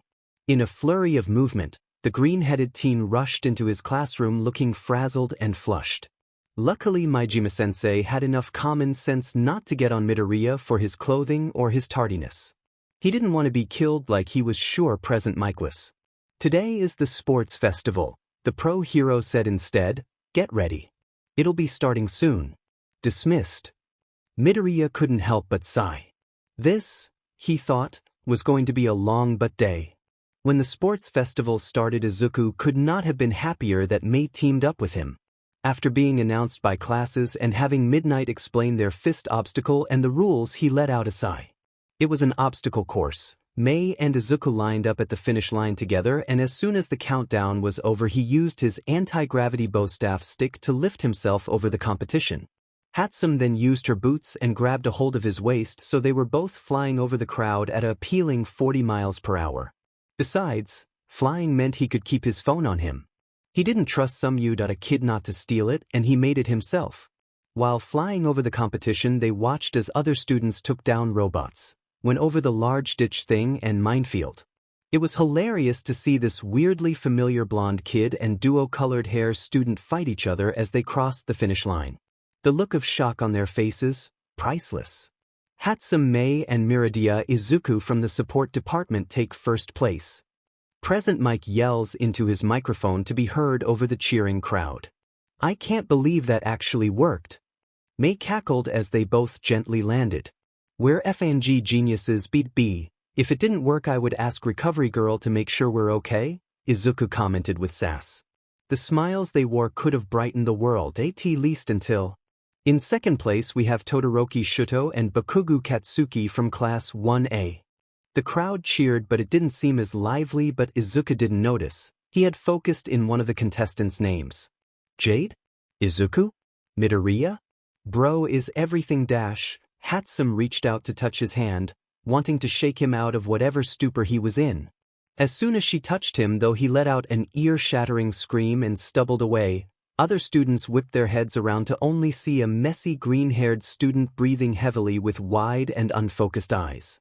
Izuku, hey, look at me. Hatsume took a careful step closer as other students took a few steps away from them. Kata ka, kaken. Hatsume gave her friend a look of horror before she forced her expression to be calm. She had to take control. She didn't see anyone who looked like they could handle this type of situation. Izuku. The green-haired student took a step back from her. His face was in the purest form of fear that she had ever seen. He looked worse than he had at the USJ. Hey, listen. Hatsume took another step forward with her hands where he could see them. I'm sorry, I just dash. He stopped himself and gripped his right shoulder with a wince as if he had hurt there. Hey Izuku, Mei smiled softly. Some light or spark appeared in her best friend's eyes. Did I? Izuku? You don't call me Dash. Yes I do, we're best friends. This was good, right? Progress. While it wasn't good that he seemed confused at his title, it was good that he no longer looked terrified of her. You don't like me. Cause of what's wrong with me. The venom in Midoriya's voice wasn't like normal, anger-filled venom. It was full of self-hate and fear. Mei never wanted to hear that tone as long as she lived. There's nothing wrong with you, Jade, I promise. Hatsume finally stood in front of him. He was in arm's reach. Other students continued to look on. Hell, even present Mike and Eraserhead were quiet just like the crowd. It wasn't silent, but everyone was trying to see what was going on with the students. In her peripheral vision, she could see some of Recovery Girl's robots coming forward with a stretcher. More light come back in those green eyes she had grown to love. You aren't Kaken. She watched him look around ever so slightly. He was trying to find someone, and once Mei finds out who and how they caused Izuku into such a state, she was going to raise hell. Just like her aunt had said to her once about anger, never try to rain down on others and break heaven like an angel. God will fix that and the person will remember none of it. Instead, raise hell, the devil will help you and watch them burn. No, I'm not. Do you know my name? Mei kept her tone soothing and peaceful as if nothing was wrong. The robots finally arrived close to them, but she waved them away. The pink-haired student even saw Midnight coming forward through the crowd. Time was ticking. I should? Izuku's face twisted into one of confusion, and Mei racked her brain to find something to jog his memory. Float me into the sun? His eyes widened. For a moment she felt hope, then it was crushed with him asking her why she would want to do that and asking if he made her feel like she should die. Whatever panic-induced moment must have wiped him clean of that fantastic moment. DMN. Midnight was getting closer and she reached out to grab his shoulder. The exact shoulder he had gripped harshly like he was just wounded. In a split second she drew a blank. Nothing was coming to her. No joke they shared or funny moment she could describe in the 3 seconds she had left. She couldn't even think of an. That's it. DMN, she's a dumbass. Izuku monster juice. Finally, his eyes lit up with recognition. A large smile crossed his face. We need to relabel that. As soon as those words left his mouth, Midnight's hand landed on his shoulder. Thankfully, he didn't grimace in pain. Is everything all right here? Her voice didn't have as much worry as Mei would have liked, but she didn't sound annoyed, so it was a plus. Yeah, I'm Dash. Actually, he needs to go see Recovery Girl. Don't worry, he's fine. Mei grabbed Izuku's hand and forced him to sit on the stretcher the robots had. Mei, what are Dash? You see, he's completely lost and confused. Must have been when you got handsy with your lover earlier, how Izuku? Let's go see Recovery Girl. In an instant, he was off of the stretcher and being carried over Hatsume's shoulder with ease as she ran off the field, leaving behind a confused hero, student body, crowd, and welded nation. As she sprinted down the hall, Midoriya pulled harshly on her hair. Ow, what the hell, Dash? Don't what the hell me. Midoriya squirmed in order to get his partner in crime to set him down. What was all that back there? Mei looked at him as if he just said that he was an old lady from 1843 and married a duke. You seriously don't remember Dash? Midoriya's phone interrupted her as it rang out in the otherwise silent hallway. With a heavy sigh, he saw his dad's contact appear. A smile spread across his face as he answered. Dad, I'm at the sports festival. I can't talk right now, and yes, I have my medicine, so you won dash. I'm sorry, is this Midoriya Izuku? That was not his dad.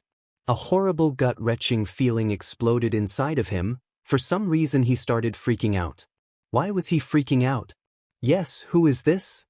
My name is Kana Mshia. You said you're at the sports festival? I need you to come to Muzutafo Hospital. It's about your father. What about him? What happened to my dad?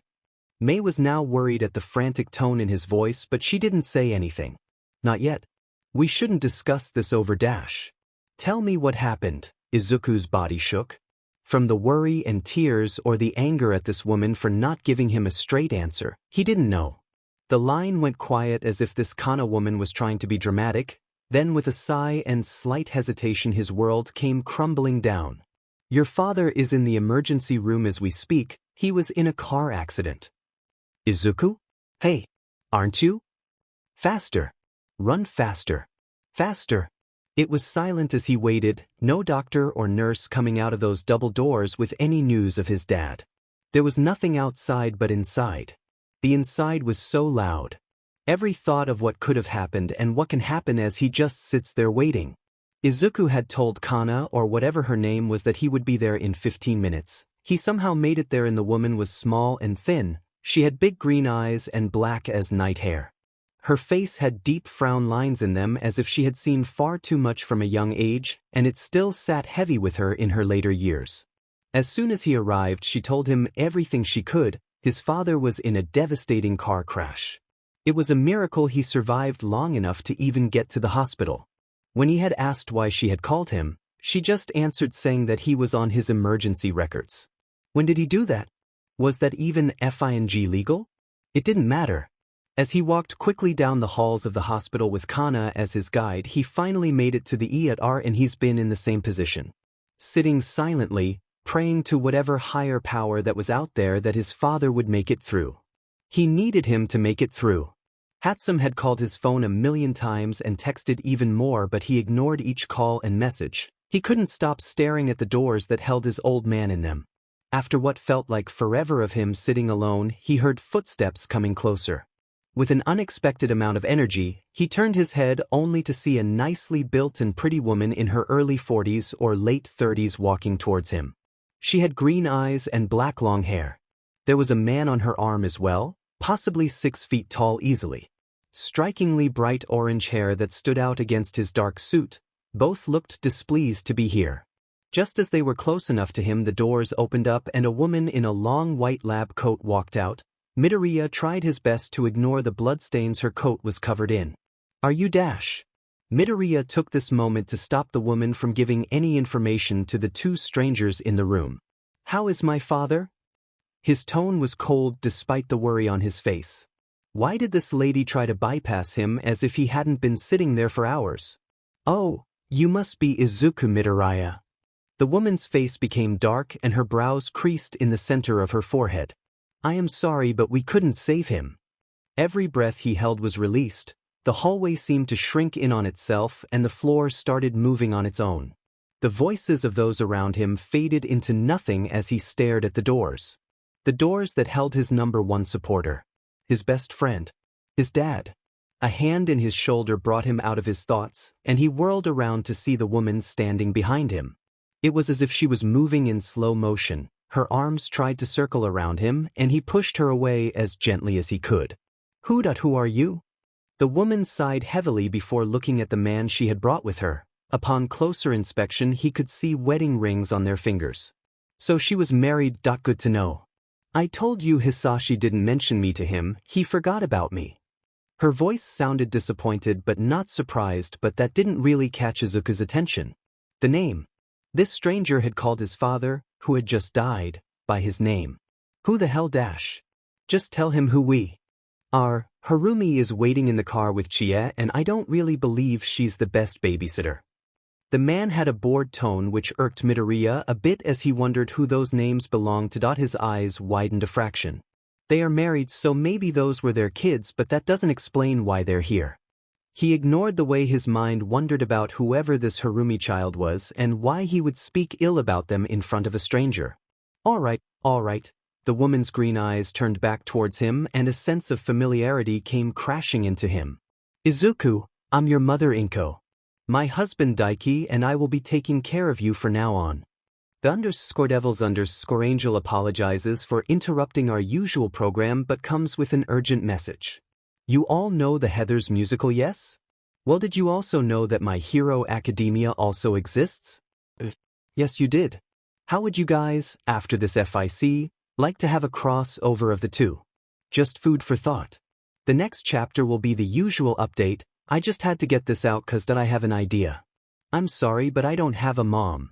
The woman, Inko his brain supplied, just stopped and stared at him for a moment. You really don't remember me? As if her words were some type of alarm or signal, memories flooded back to him. They were faded but still easy to make out. Daddy? Daddy doesn't cry, no crying.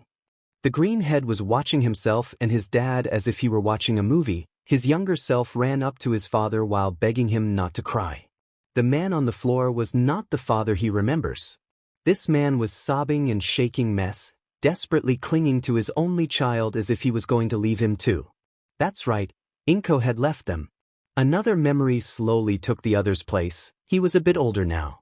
Staring at a picture that was once on the wall, a woman that he looked exactly like had him in her arms. His father most likely snapping the picture of them. He was small. So very small, perhaps only 4 years old.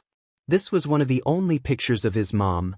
No, not his mom, his egg loner, that was still in the house, but the younger him knew that it would go away soon as well. His father came to hate or at least strongly dislike that woman in the picture, so Izuku watched as his younger self glared at the pretty yet bitter picture as much as he could. Then he grabbed the picture and threw it in the trash. Vaguely, he could feel the satisfaction of doing such an action. A cough shook him from his thoughts. Inko was looking at him expectantly and it made his blood boil. I remember you, all right, you left us. Do you even know how much Dad was struggling? Inko just huffed. He made the most money, so I doubt it was that bad. Those words could have made steam roll out of his ears. Izuku could already feel his face turn red in his frustration. His grief. So many emotions and his brain didn't have the power to separate them. I don't mean financial struggles. I'm talking about emotional struggles. Sorry to break it to you, champ, Daiki said with a bored face. Men aren't really supposed to cry.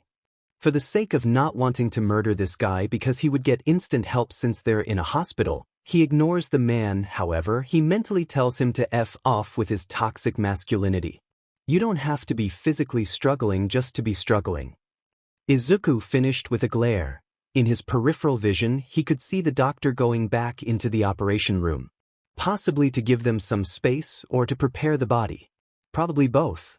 Whether you like it or not, I am your mother as well as your new guardian, so I expect you to treat me with respect. Then I expect your husband to avoid saying anything that involves toxic masculinity. Inko sighed. Use his name. It's very rude, Izuku. You're going to call me Midoriya. Inko's face turned pink in her agitation. No, I won't. Yes. He stepped into her personal space. You will. With a small step back and a deep calming breath, he started speaking again. I just found out my father died less than 20 minutes ago, then out of nowhere, you show up. Now you're demanding respect and telling me to call a man I don't know by his name. Which, may I add, you only gave me his first name, which is not a formal introduction. Not only that, Izuku took another breath. He was going to end this whole woman's career. You fail to realize that you're my egg loner, not my mother.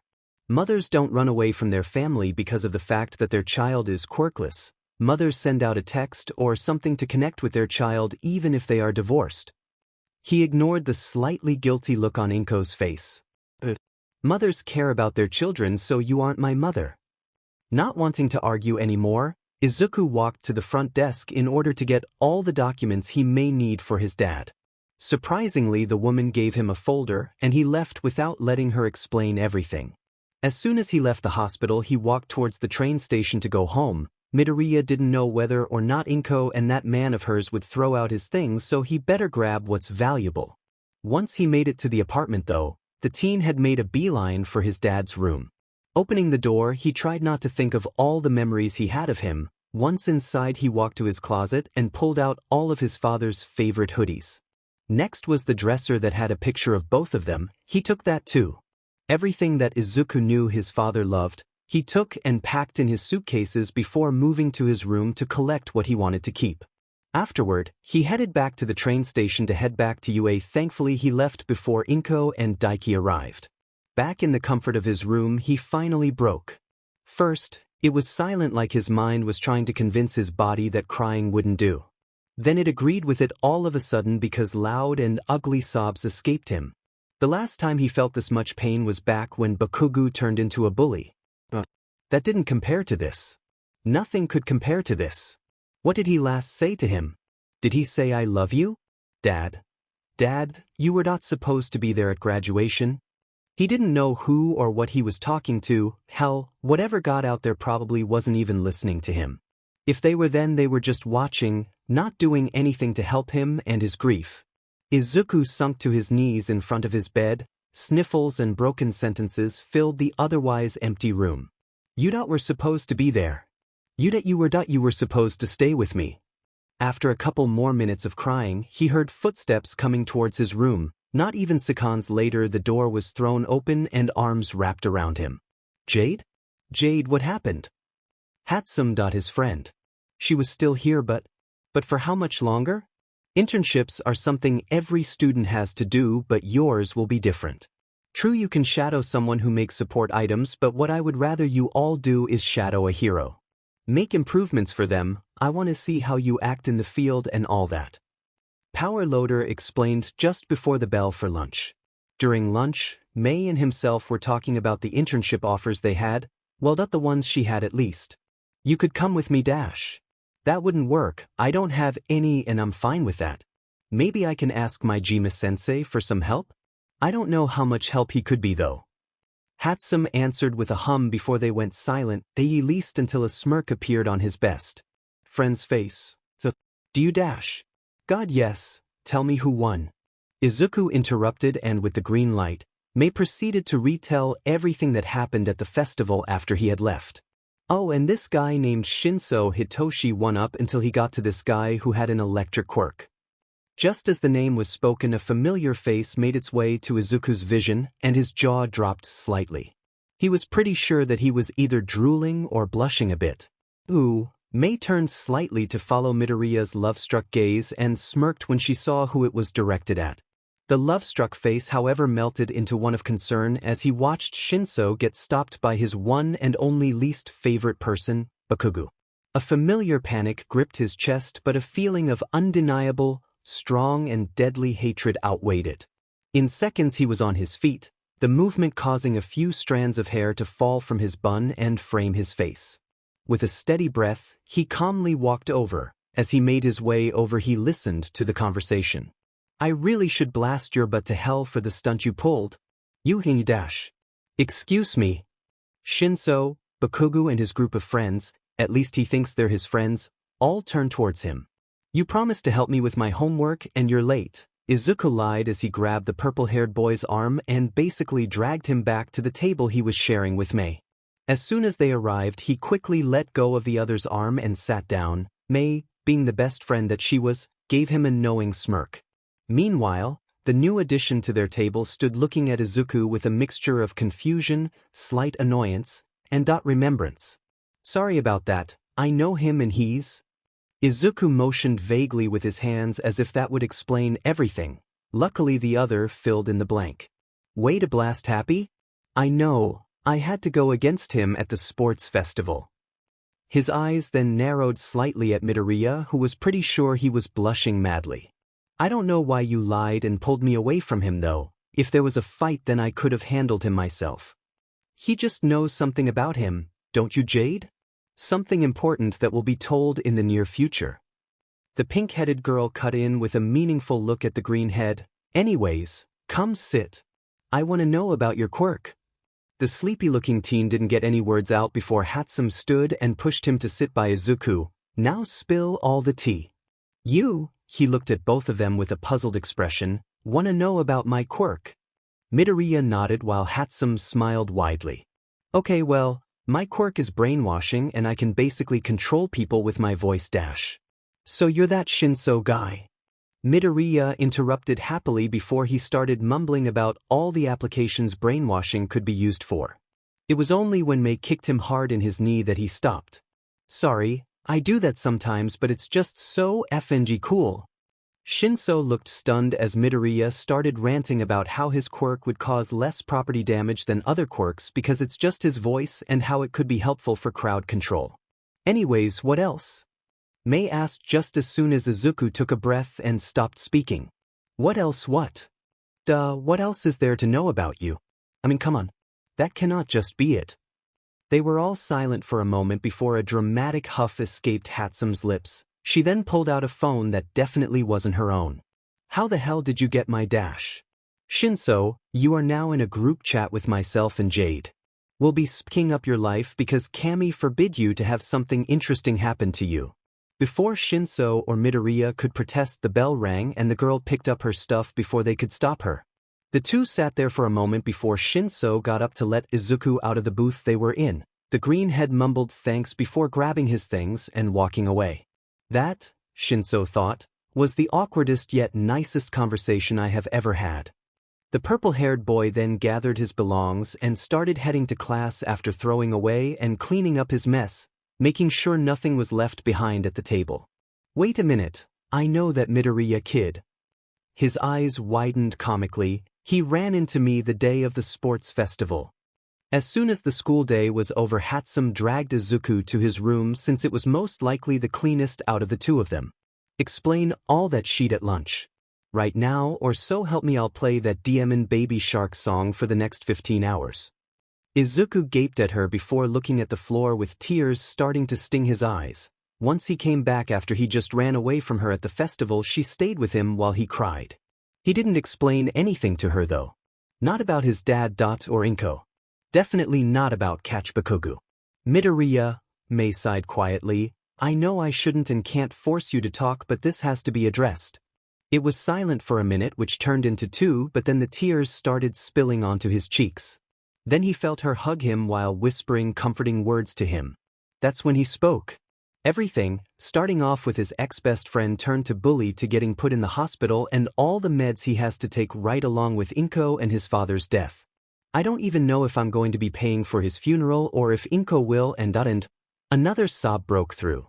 Not only that, but I don't trust her or that guy she's with. Hatsume nodded as she rubbed his back soothingly. Understandable. I wouldn't trust her either. But I do have a question. She, thankfully, waited until he gave an acute nod for her to continue. Why didn't you take some days off school? My Jima-sensei would have given you time off dash. Even if I took time off, I would still feel like shit. At least with school, I can distract myself. Mei nodded before asking another question. Have you been taking your medicine? Izuku nodded. Yeah. Dad would turn in his grave if I wasn't. Which reminds me, I have to get a refill soon. Hatsume nodded again before a comfortable silence covered them, then she broke it. Hang on. So you mean to tell me that you not only hid the cause of not one but at least 2 major panic attack sessions from me? Then you came to school as soon as you were cleared for the hospital and your father. I want to know how you got your jaw unwired after just 2 weeks, by the way. Also, you've been acting all handy effing dandy while your dad passed away less than a month ago. Izuku nodded slowly, slightly worried his friend was going to explode. To his surprise, all she did was run out of the room. Not even 10 minutes later, she came back with Mike being dragged behind her. The man looked shocked and a bit worried as he opened his mouth to question why he was just dragged all over the dorm building, but Hatsume beat him to it. No one can replace Hisashi, but for now at least, Hisashi is going to be your substitute father figure or at least uncle or something. What? Mei sent him a questioning glacé and with a shrug of his shoulders, with a deep breath, she summarized everything she had just been told. Wordlessly, Hisashi walked over and sit on Izuku's bed before pulling him into a tight hug. Never feel like you have to just deal with all of this and you can't go to anyone, okay? I'm here to help you all, and that all includes you. Izuku cried for what felt like the millionth time that night. So in conclusion, I am a dumbass beach. May sighed as she hit her head against the breakfast table. Izuku just nodded as he sipped his coffee. It was late in the morning on this particular Saturday. Their dorm mates had gone home to spend the weekend with their families. May, however, didn't want Izuku to be alone, and Izuku didn't want to see Inko and her DMN husband. All you did was miss one calculation. At least you didn't do what that one boy in class 1A did, Izuku stated after taking one long sip from his mug. May looked at her friend with a questioning gaze, causing Midoriya to explain what had happened. Okay, so you know that one pervert Mineta? So he thought it would be a cute idea to look up this one pink girl's skirt, and the boy with blonde hair grabbed him by the shoulder and literally threw him into a wall. He then used his quirk to shock him right. As he should, but how does this relate to my dumb beach moment? Izuku glared at her as he shushed her, then continued. Then Shinso came out of nowhere and used his quirk to make him fall dash. Izuku stopped as soon as he saw his best friend's eyebrows go up. A quick blush covered his face and suddenly he was wide awake. Coffee had nothing on embarrassment. So that you and mindfucker, right? I bet that'll be great in bed dash. Oh, how he regrets everything that led them to this point. As if the universe was finally, after years of neglecting him, was looking out for him. Hisashi came into the common area with a sigh.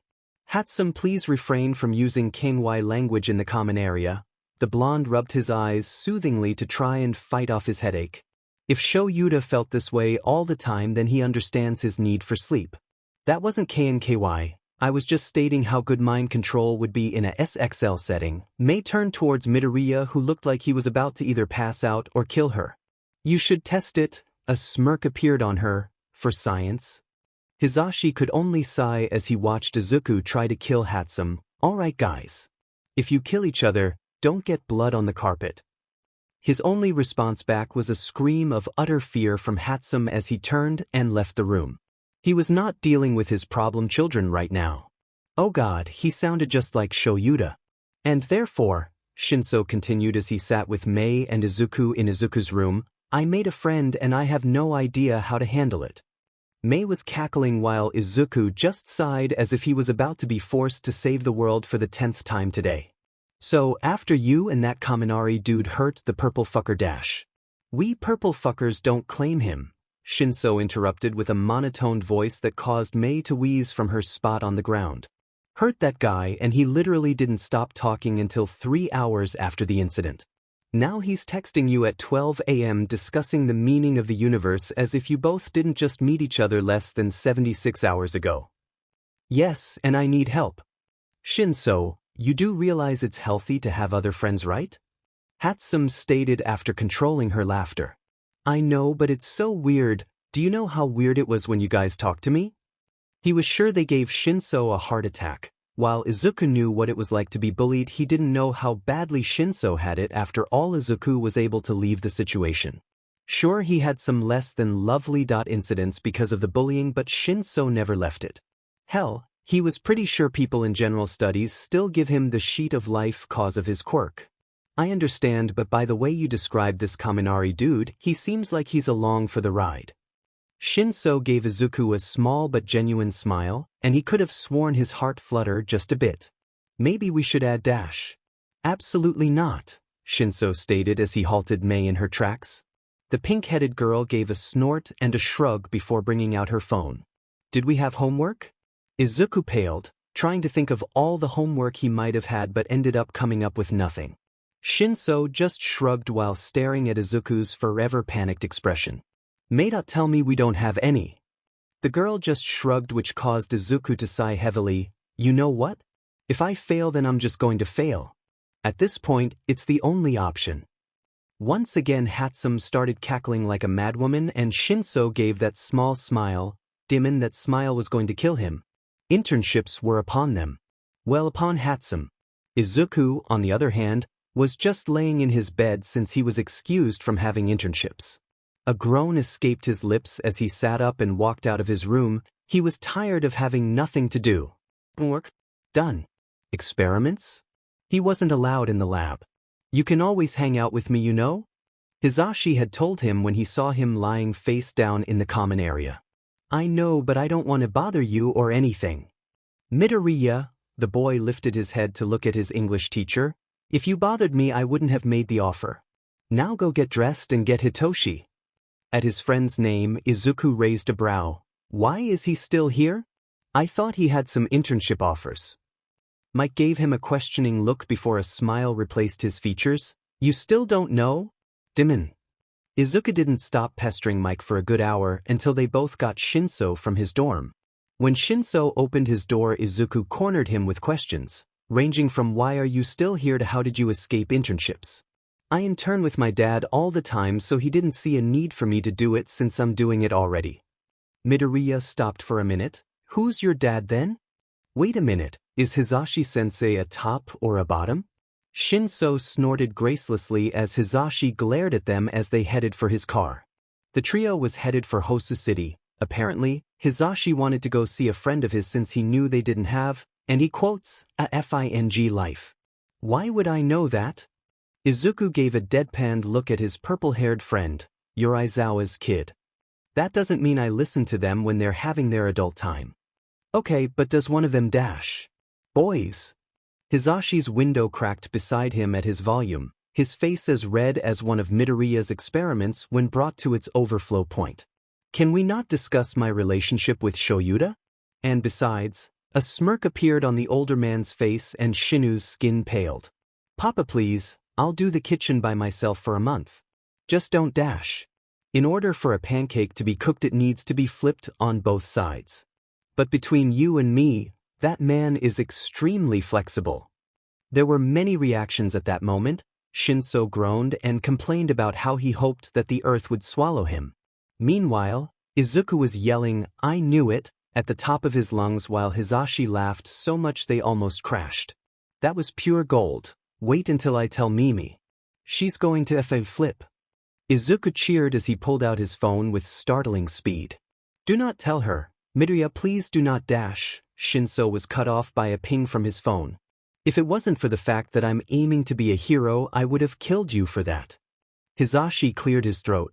You're also not getting blood all over my DMN seats. I just cleaned this car from the cat hair your dad keep on him like a coat. Another groan came from Shinso as Izuku giggled at his expense. This type of behavior continued until they got to Hosu City and a large boom shook the ground. What was dash? Midoriya's question died on his tongue as he watched a car get crushed and explode into flames. Out of the car now. Three of them practically jumped out of the car as they watched a muscle giant pick it up and throw it at a couple of heroes. Izuku recognized the mutant creature immediately. His eyes widened and he could hear Shinso yelling at him to move, but he sounded like he was underwater. Someone grabbed him as he watched a fist fly at him, just barely missing his face. No. His heart almost felt like it stopped. No, not again. Why was everything becoming blurry? Izuku snap out of it. Not this. Anything but this. It was a Nomu wearing Bakugu's face. It's always Bakugu's face. The FIC is out for the Heatherzo. Please note that it's not really accurate. I tried to incorporate both Heather's characters and My Hero Academia characters' personalities. I should add this disclaimer in the FIC now that I'm thinking about it. Anyways, it's out, people. The ideas you all gave me really helped me figure out how to write it, and I thank you all. Don't worry, another chapter shall be out for this FIC as well.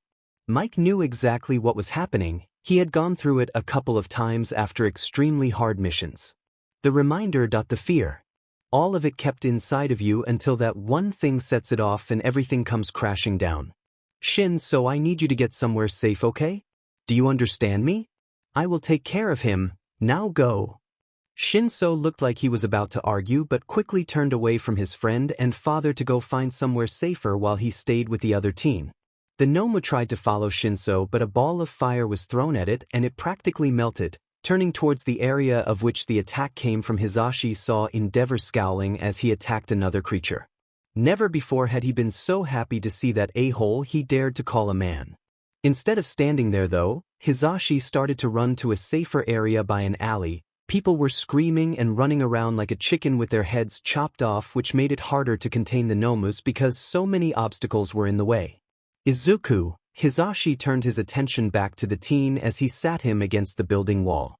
"Hey, look at me."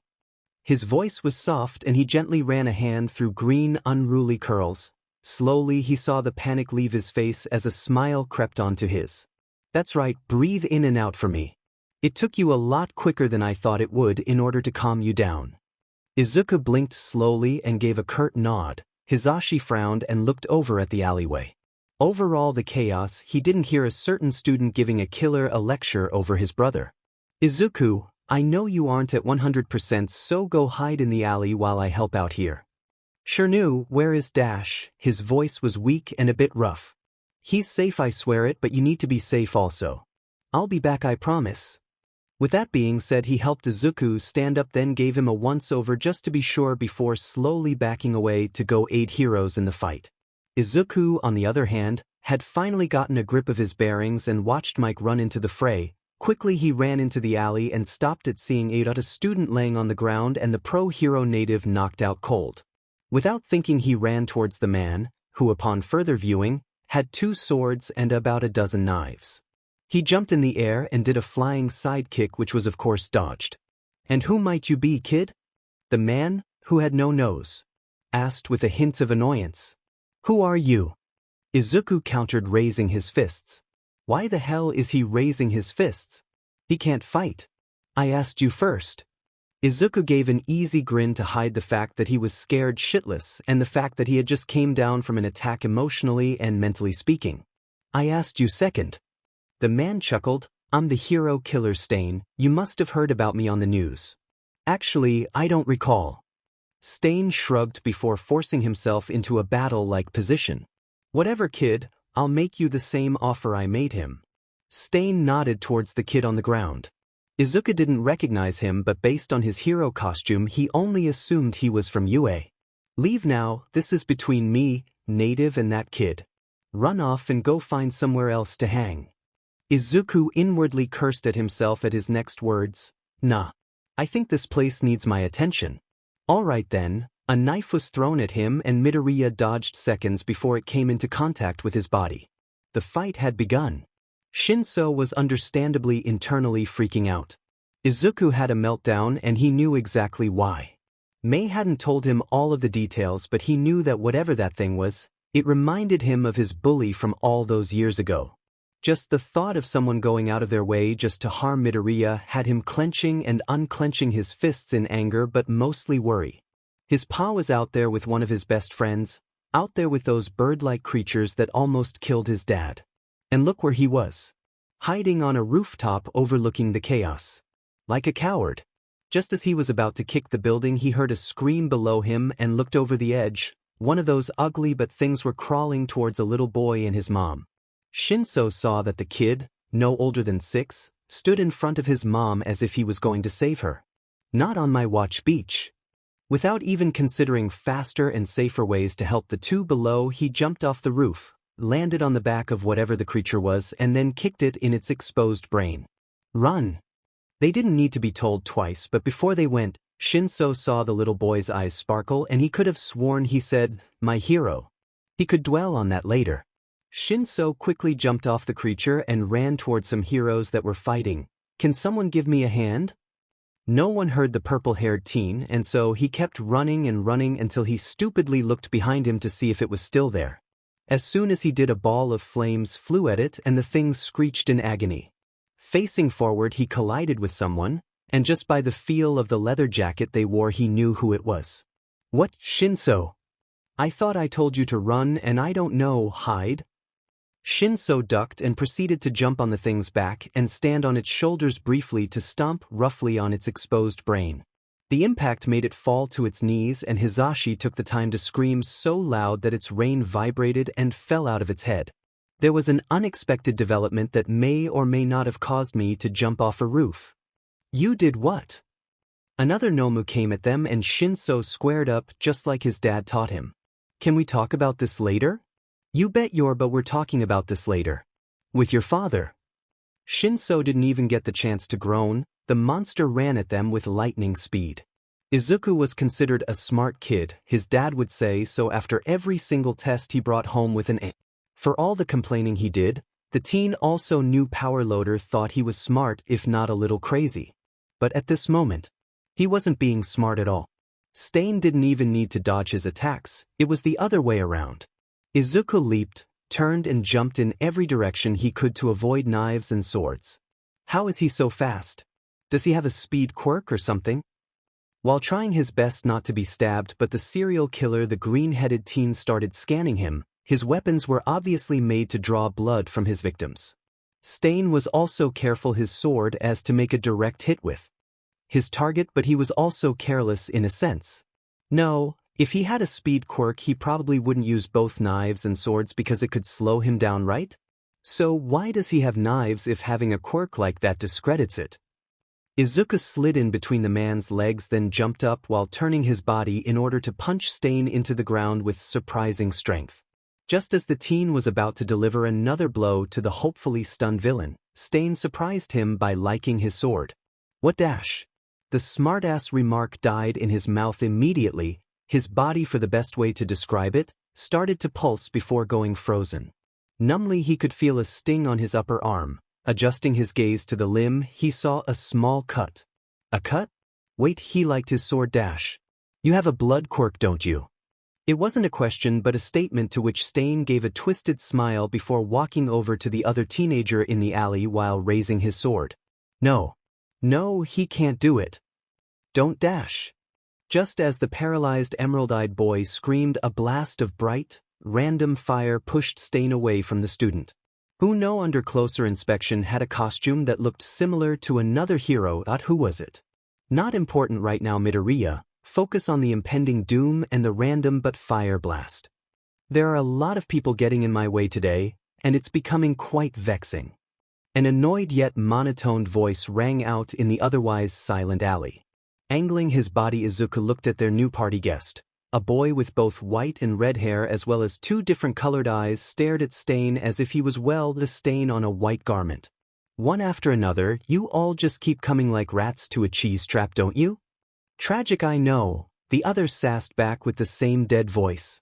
Izuku let out a small snort at the comment that stopped as he felt a chill go down his spine.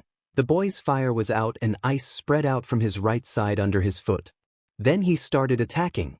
Todoroki, he has a blood-related quirk. Don't let him cut you or else dash. I'll be paralyzed? Got it. Wada Diamond Beach couldn't tell me that sheet from the start? Izuku couldn't help but glare at the two boys now. A small feeling of bitterness arose as he watched the two-toned teen fight the killer like it was nothing. Pros should be here in a few minutes. Deciding laying there wasn't a good idea, the green-headed teen moved his limbs a bit and smirked when he found out he was no longer stuck for whatever reason. To do or whatever his name was made a huge ice wall which forced Stain to jump in the air. As he did he such targets, he was back onto the hero slumped on the ground. In a burst of sheer desperation, Izuku intercepted the murder by basically tackling him in midair. Once he landed he heard something rushing towards him and without another thought he tumbled to the side, effectively dogging some ice. Hey, Peppermint! Warn a guy next time. Todoroki just glared at him and made another ice thing and shot it forward. Then his fire, he narrowed down the field. These DMN pro heroes need to hurry up, I don't know how long we can hold him. Izuku turned towards the boy blasting out his fire. That's when he noticed the other was injured, which didn't help him in the slightest. Oh great, not only am I mentally not good, a pro hero is down and so is that Glass's Beach. But Peppermint Patty is hurt as well, what else could go wrong? As soon as the thought entered his mind, he looked towards the two on the ground. In his peripheral vision, he saw someone entering into the alleyway. I am in every sense of the word screwed. Izuku dodged a knife being thrown his way and somehow managed to jump off the wall and almost kicked Stain in the head. You want to make your brother proud? Todoroki shouted over the roaring flames of his quirk, then get up. Izuku looked back towards the alley and saw another figure alongside the first one. Both were running towards them.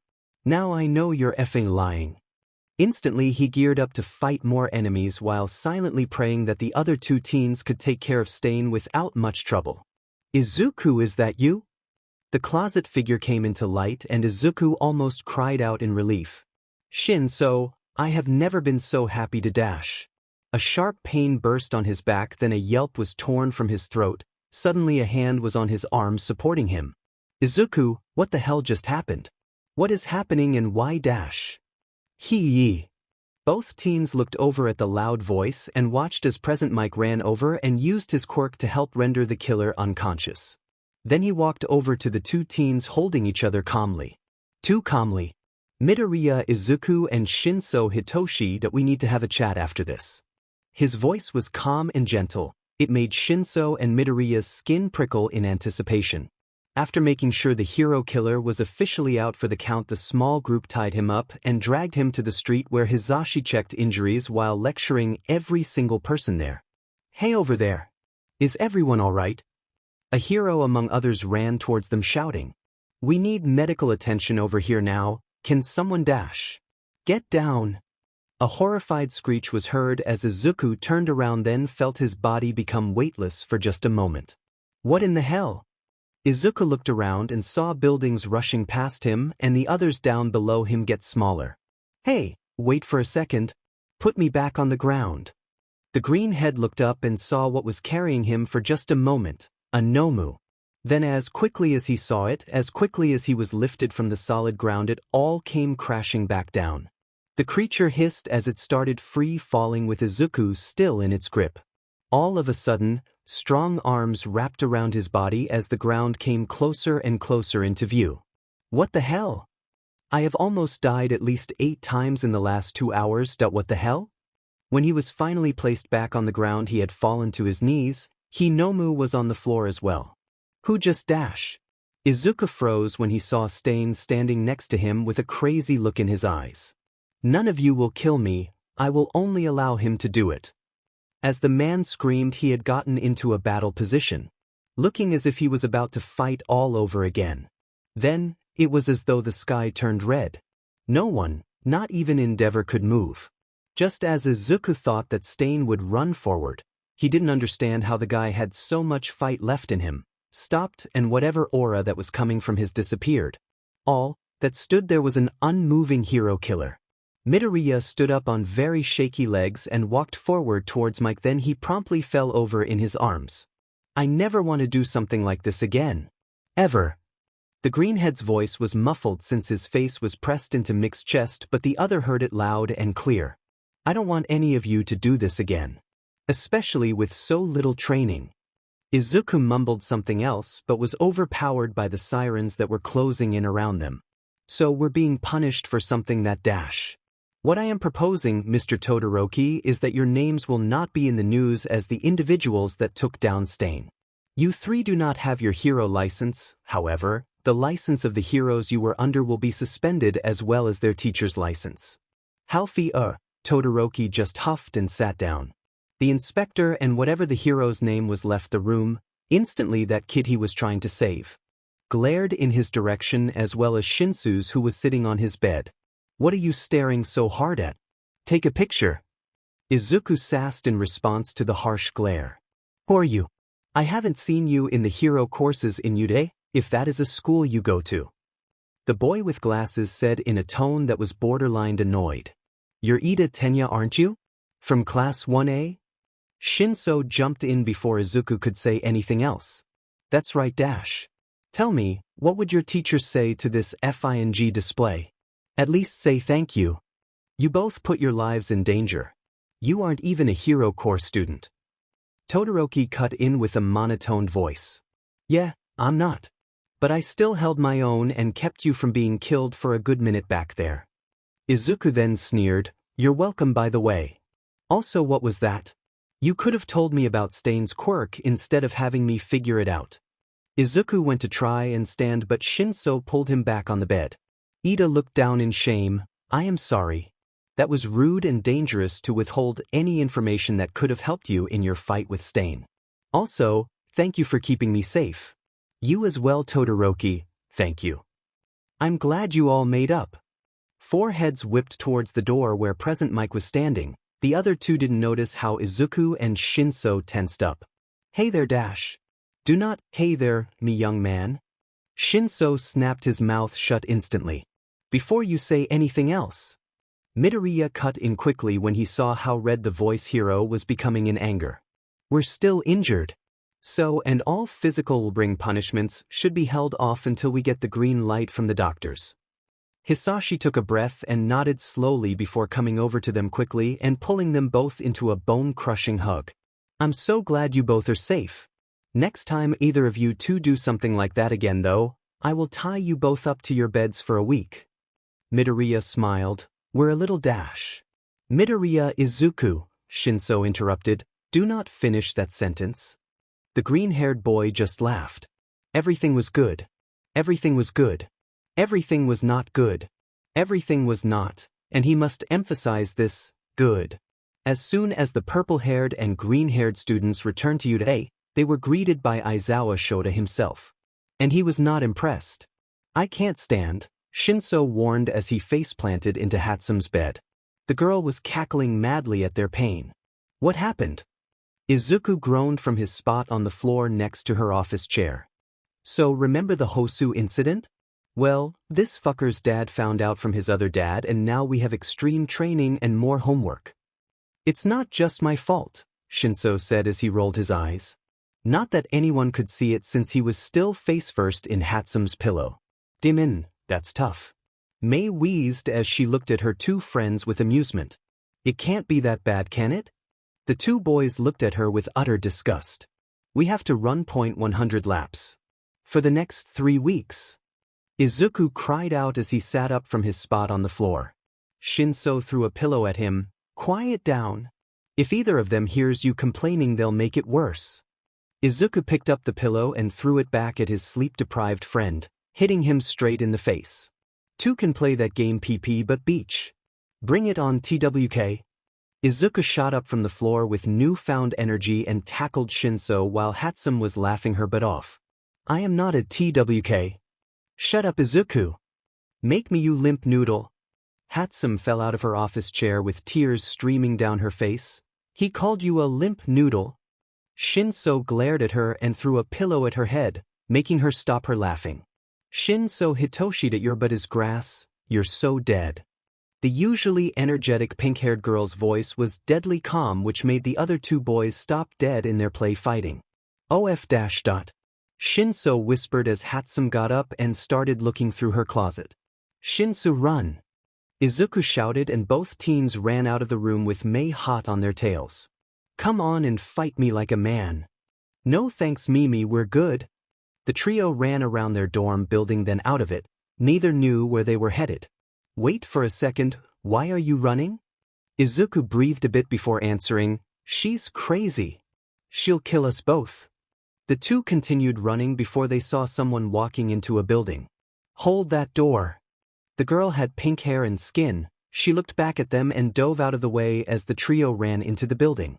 The two boys ran into the common room where a good 12 people were sitting. Both ran and jumped behind the couches, breathing heavily.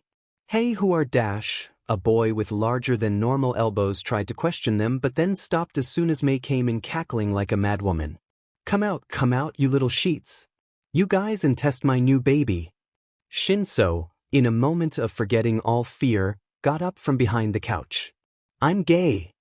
Hatsume snorted, that's not what I meant, but if it makes you feel better I'm questioning my sexuality. Also, she said after recovering, gotcha. Shinso made an oh-shit face and grabbed Izuku, who was struggling not to possess himself, and tried to make a break for it. Hatsume, however, tackled both of them in the middle of the floor. All three teenagers were laughing hysterically. Get off. Izuku wheezed, before I piss myself. Neither of his friends moved. If anything, it made them laugh harder. That was until. What the hell do you three think you're doing? A monotoned, exasperated voice said, and the three of them stopped laughing and shot up to stand. Hi, Mr. Aizawa. Midoriya started, but with a flash of the man's red eyes from his quirk, he shut up instantly. All three of you, head back to your dorm. Now. The three of them bowed their heads and said a yes sir in unison before walking out of the dorm building in single file. On their way out, Hatsume whispered, "That was fun." The other two just nodded along. "Tay might get in trouble later, but for now, it was so worth it." "So, are we going to talk about it?" Mina asked as the whole class watched Aizawa walk out the building with the three kids that just did something. "No, we're not because..." Jairu started but then trailed off and suddenly the room was stuck in silence. "What the F was that?" Mina broke the silence softly. A few weeks went by without any incident and drama, which made Izuku feel happier than usual. While no villain or Aizawa wrath type of drama, there was something else happening. "He's so cute and he's always dead inside. He's my soulmate." Izuku dramatically as he flopped onto the construction table in the lab.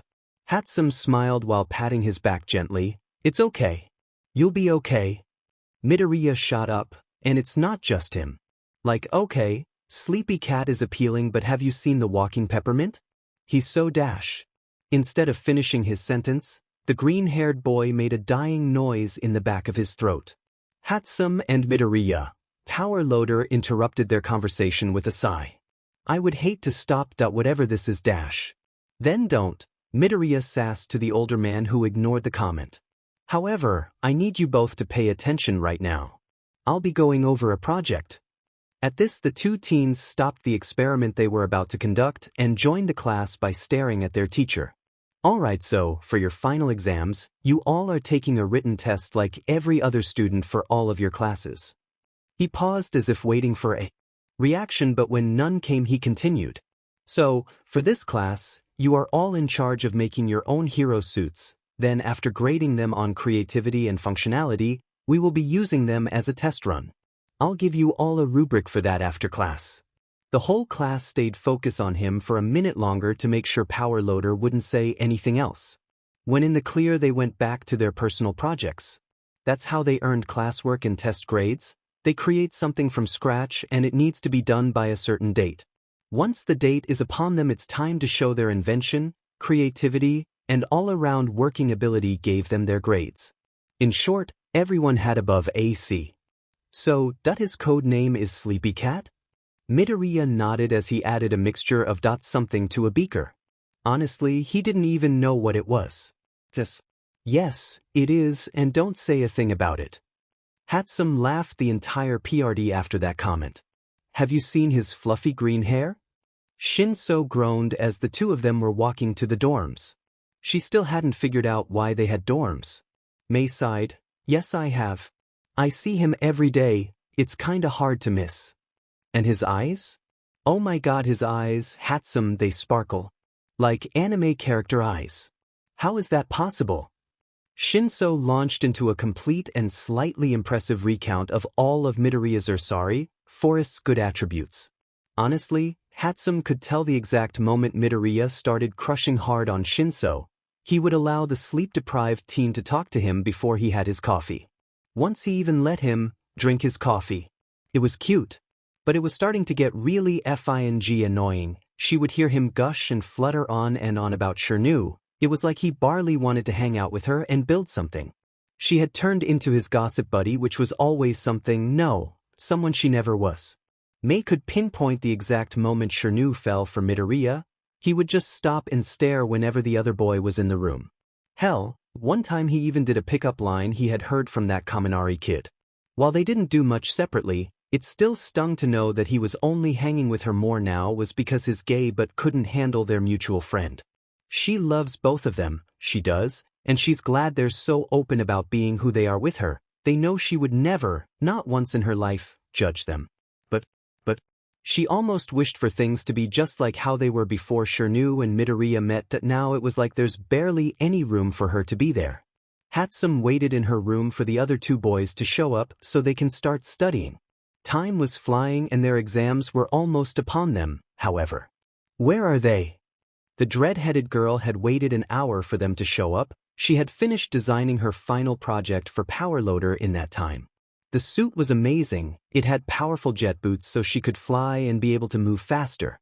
It also had numerous hidden pockets for tools and smaller gadgets. She also added some goggles so she can see about 5 more feet away than she could usually see, and it had night vision. It's basically a booster for her quirk zoom. May waited for another 5 minutes before she went out to find them. She looked in both their rooms, the common room and some of the labs in the building. Nothing. So she went to find Power Loader, maybe they were with him. She then stopped herself. Shinso wasn't much of a builder, and knowing Izuku, he would bend over backward to make him feel a bit more comfortable. The pink-haired girl traveled across the campus but found nothing. Hell, she even looked in the general studies dorms. Nothing. By the time May had made it back to her room, it was 7 p.m. and their study session was supposed to start at. If they had gotten busy, they could have texted me. Hatsume is absent-minded and often forgets how to be social when not working on something with another person, but she's been getting better. Now, she wished she was back at square zero. Why didn't they show up? Instead of bothering to call or text them, she decided to work on her homework and study alone. The next day she was up bright and early and started getting ready for the day. As she got ready, she grabbed an additional bag in order to carry more of her inventions. This happens often, so she's usually the last one in their group to be ready to leave. Finally finished, the teen picked up both her school bag and her invention bag, then made her way to the front of the school.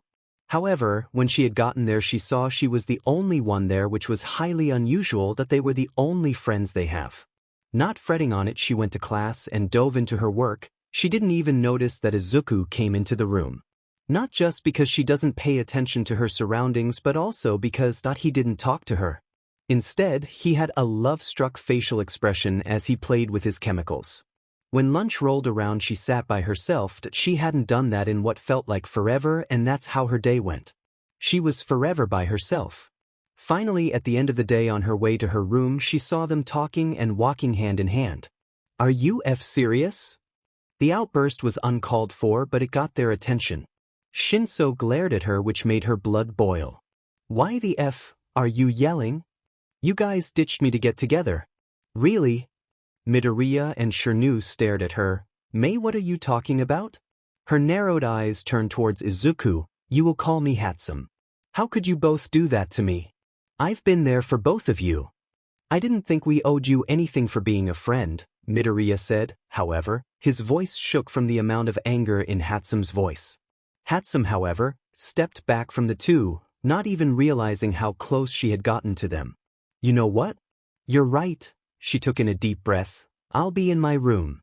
I would say come over." Both boys watched as she shoved them out of her way with wide eyes. Her tone was so dead.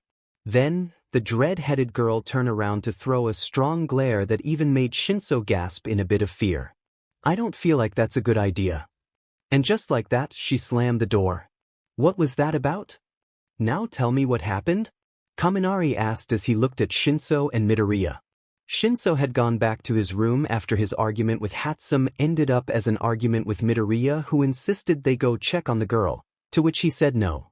Then, to make matters worse, Midoriya stormed out of the dorm. Of course he followed. They almost had a shouting match, which led Kaminari to see them and force them to talk out their feelings. He was just like his papa. "It's a bit unnerving. Our friend Hatsume got irritated at us." Which never happened before. Usually she's so light-hearted and happy crazy. Midoriya started off with downcast eyes. "We don't know if we did something to make her upset. She didn't say anything to us except yelling," Shinso added on as Kaminari whipped out his phone and started texting someone.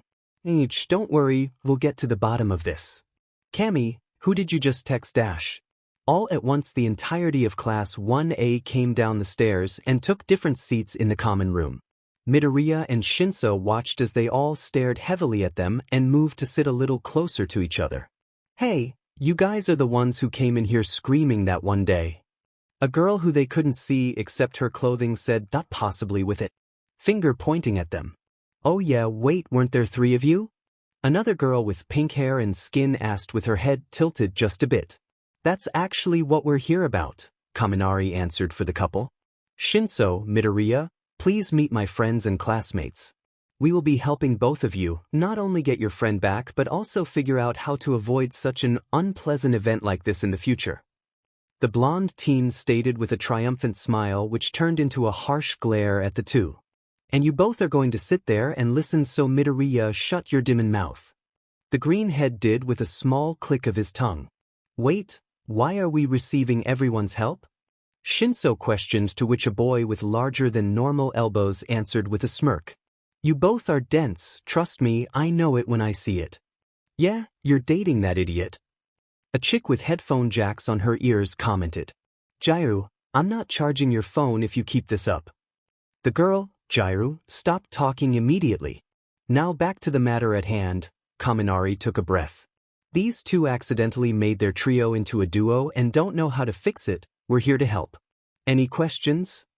A boy with glasses, they both recognized as Ida from the Hero Killer spectacle, raised his hand high into the air. Yes. Please realize it is a school night and go to bed on time. His arm went down swiftly after he spoke. Ida, a student with bright red hair gelled upside, that wasn't a question, but thanks for the heads up. You are most welcomed, Kirishima. The rest of the class shook their heads and went back to the topic at hand. Can we get a full story? What happened exactly? A girl with green hair tied in a bow questioned. They got into an argument with that Hatsume girl from the sports festival. They heard someone huff in the background along with a few chuckles. These two don't know why she got mad at them. Midoriya here wanted to ask after the mad genius stormed off, to which Shinso said no, and I found them outside yelling at each other. Like one of those old married couples in your movies, babe?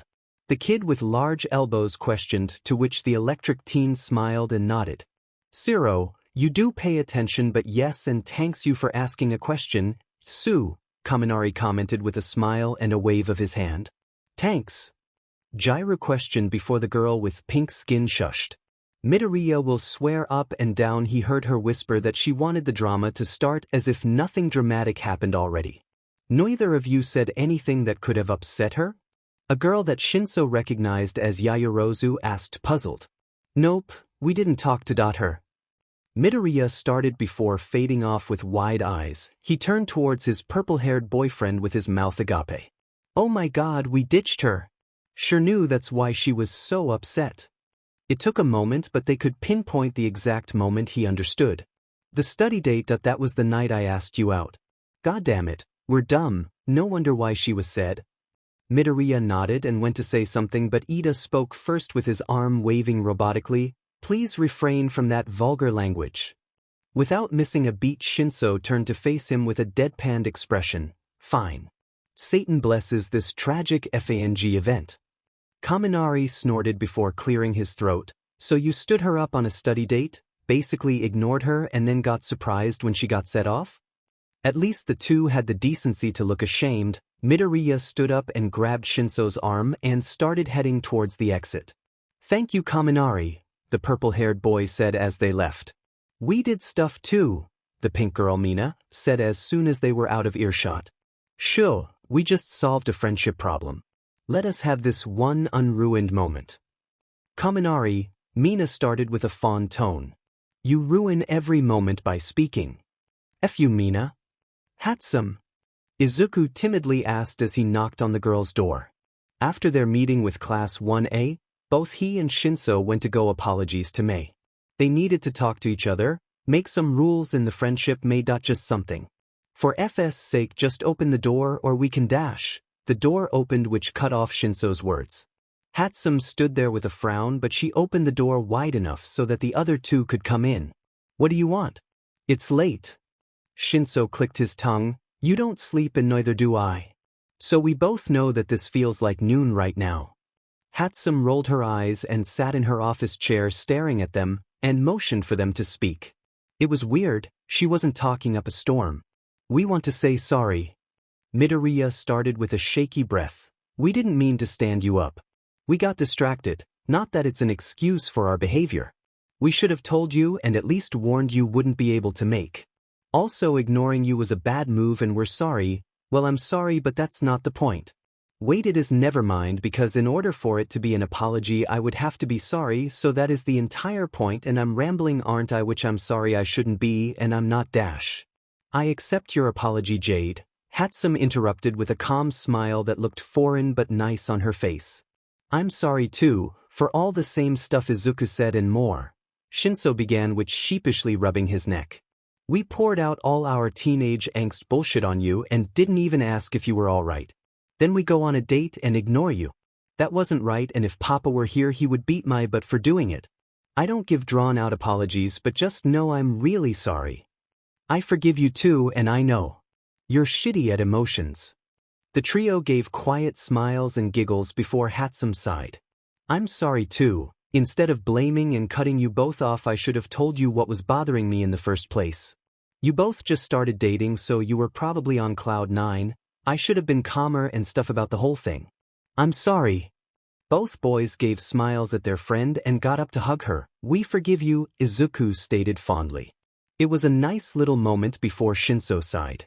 All in favor to talk about feelings for now on to avoid stress, say Mineta is a beach. Mineta is a beach. Midoriya and Mei both said in unison, to which caused them all three to start laughing.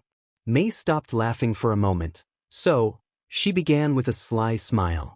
Who asked who out first? I asked him out, the couple said in unison. They both glared at each other playfully and started arguing. I asked you first, Shinso. You were stuttering too much. Sorry, Midoriya. I think you're speaking about yourself. The two continued, and Mei laughed with thought on her mind. They didn't leave me after all.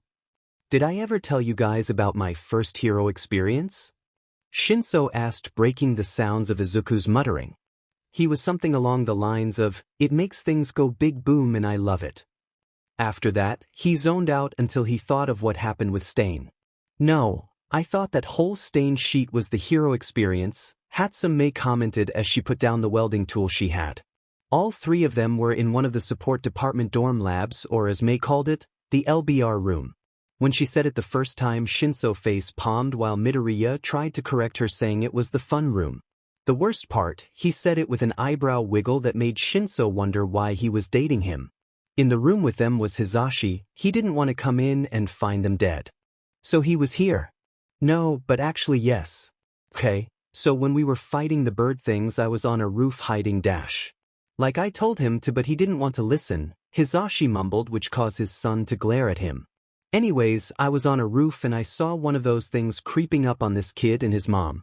The kid stood in front of his mom to protect her, and I jumped off the roof and landed on its brain.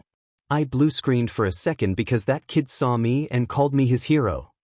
Ah! All three of them cooed.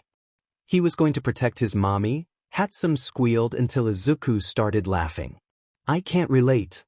Hizashi threw a balled-up piece of paper at the back out his head, which caused him to also glare at Mike. Yeah, that was my hero moment. I'm kinda mad that I didn't catch his name. Well, Hizashi added in from his chair, I'm sure you'll see him, Midoriya. Izuku, watch what you're doing. Everyone looked to see what he was doing, and everyone but Hatsume and Midoriya took a step back. What is it doing? Mei whispered with a gleam in her eyes as Midoriya smiled like a madman. I don't know. So, they may or may not have been banned from the lab for a month and a half because Izuku made some type of toxic gas on accident which caused him and Hatsume to pass out. But the details aren't important. Anyways, the three teens were in Shinso's room studying. Each was pretty good in everything, so it wasn't really a teaching experience, but more like a pop quiz. So we read about the Yamato PRD, list 3 key points about the PRD. Hatsume told Izuku with a wide grin as she reviewed the mock test paper Hitoshi just handed to her. Since the couple had stood her us, they all agreed that for their first study session she would be in charge, and holy F, their heads hurt. This girl took studying seriously. She had made fake quizzes over their math and science work, as well as made flashcards with every vocabulary word they had. Not only that, but she also made tests to grade their English skills. Perfect, Hiroshi, you only missed half the answers this time. Hitoshi groaned and flopped off the bed to the floor. Why is it so effing hard? That's what he said, Izuku commented without missing a beat, which causes Hitoshi to stick out his tongue at his boyfriend. As the day dragged on, they took turns controlling the study session after Izuku tried to kill Mei with a pencil. There was a knock on the door that interrupted Izuku's muttering. When it opened, Hizashi stepped in. You guys haven't been out of here in 5 hours. Out now, go interact with people other than yourselves. I don't care, but do something. But we're almost done. We're just about to take a massive test over everything we studied. Mei whined as Hisashi walked in and tugged the papers out of her hand while Shinso and Midoriya slipped out of the room. After getting Hatsume away from Shinso's room, Hisashi took it upon himself to make them something to eat. So, Izuku, Hitoshi, I've noticed something new. Both boys paused their eating, looking pale. Like what? Midoriya managed to squeak out. Oh, nothing really. I'm surprised Shota hasn't noticed it yet. For how smart that man is, he can be dumber than a rock. The voice hero sighed out with a smirk. When did you two start dating? Mei chalked on her food and started smiling at the duo. Just as Hitoshi was about to answer, Hisashi held up a hand with a smile on his face. I know you were planning on telling me, right? And your father? I think we should have a family dinner, don't you? It wasn't really a question. They knew they had no choice. Hisashi then walked out of the common room. Shit, we did not think this through, Hitoshi muttered as he put a hand over his face. It won't be that bad, right? Midoriya asked, still pale from Hisashi's little, he didn't even know what to call it. Dad may be scary, but Papa can be worse. The two boys stayed frozen for some time as Mei laughed so hard she started crying. It was final exam week and the trio couldn't have been any happier. Finally, they were allowed to get away from Hatsume and her weird butt study sessions. Hitoshi wouldn't admit it, but he wasn't afraid of anything except Mei when she was in charge. He prays every night to whatever god is out there that the girl never becomes a villain. The whole world would be in shambles. The written exams weren't that bad. The math packet they were given had a total of 50 pages to which they were given 2 hours and 45 minutes to complete. After that it would be both their literature classes and English course combined. The time for that test was 3 hours total. But every test they took had a part 2 which made taking them hell. Izuku was practically flying through the math test, but as soon as the English and literature test came along he started to struggle. It wasn't that reading and writing was difficult, it was the English portion. Why would any language have the word red but also have it pronounced as red? Was it a good language to learn? It was as good as any language, but it was just so confusing. After those tests were over, the students were given a break, aka lunch. Most students ate while studying more material for the upcoming tests, while some slept to get their mental powerhouse up and running again.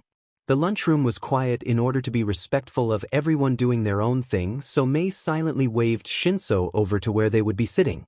Thinking about thinking makes my head hurt, Izuku grumbled softly as he ate his bento. Mei nodded and Shinso only allowed his head to rest on the table. At least we're not the hero course. If anyone fails the tests completely they would be removed from the course, Hitoshi stated through a yawn. Really? Why would they do that? Izuku wondered aloud before wincing and rubbing his temples. Your head hurts from trying to think about it, huh? Mei teased as she studied for their science and history test. The trio then only sat in silence, trying to relax just a bit before their next few tests. Izuku looked over to the area where Class 1A and B sat and held back a snicker. Half of Class A was studying a bit before their next few tests while the other half leaned on each other and slept a bit. Class B was a full study session, each of them looking tired and stressed except for one with vines for hair. She looked relaxed. Oh, how they all awaited for testing to be over. We're free! Mei shouted as they entered the dorm building. The girl walked to the couch and collapsed instantly. Snores soon flowed throughout the room. The other support students followed her lead and went upstairs to their rooms. Izuku went to the couch and fell on top of Mei, who didn't even stir. Hitoshi went back to his dorm room to lay in his own bed. According to him, sleeping in a cold bed is better than a warm one. Izuku soon found himself falling asleep, listening to the heartbeat of his best friend. As soon as he closed his eyes, he saw his dad standing in front of him with a warm smile. He didn't know where he was or how he was seeing his father, but he ran towards him. Dad! The older Midoriya hugged his son tightly. The two stayed silent for a while before the older of the two drew back. Hey bunny, how have you been? Hisashi questioned gently, which opened the floodgates for both of them. Izuku started to sob. He sounded exactly like he remembered. A calm, deep presence that would fill the room, that could calm that one child who cries in the store all the time just by making a silly face. Hisashi started sobbing. He wanted to be there for his kid, not be a fragment of his imagination or a simple memory, but to be there. His time doing this was short. He probably had only a few seconds left. How are you holding up? Have you been taking your medicine? Self-care? You haven't killed Hatsume yet, right? You do love exploding things. Izuku smiled and shook his head through his tears. I'm good. I've been taking my medicine and my teacher present Mike has been making sure I take care of myself. Mei isn't dead and I have a boyfriend. Hisashi grinned ear to ear. Let him know that I'll haunt his but if he hurts you. And tell Hatsume I said hi and I'm always watching you guys. So no funny business. Izuku let out a chuckle before watching Hisashi start to fade. Dad? Dad, what's happening to you? It's nothing bad, it's just that I can't stay with you for long. I just wanted to make sure you're okay. He started fading faster. I love you, bunny. Izuku clutched onto his fading father, trying to make him stay no matter how vain his attempt was. I love you too, Dad. As he said the words he felt someone shaking him, and his eyes flew open. Jade. Mei asked as she looked down on him, her eyes shining with concern. You were crying, was it a nightmare? Izuku touched his face and sure enough, there were tears, then he looked at her and shook his head as a small smile appeared on his face. No, Dad just came to visit. He says hi. Alright everyone, it's time for my exam. I hope you're all prepared, Power Loader spoke as he looked at all of his students. It was the last day of the exams for the support course, the other classes had finished the day before.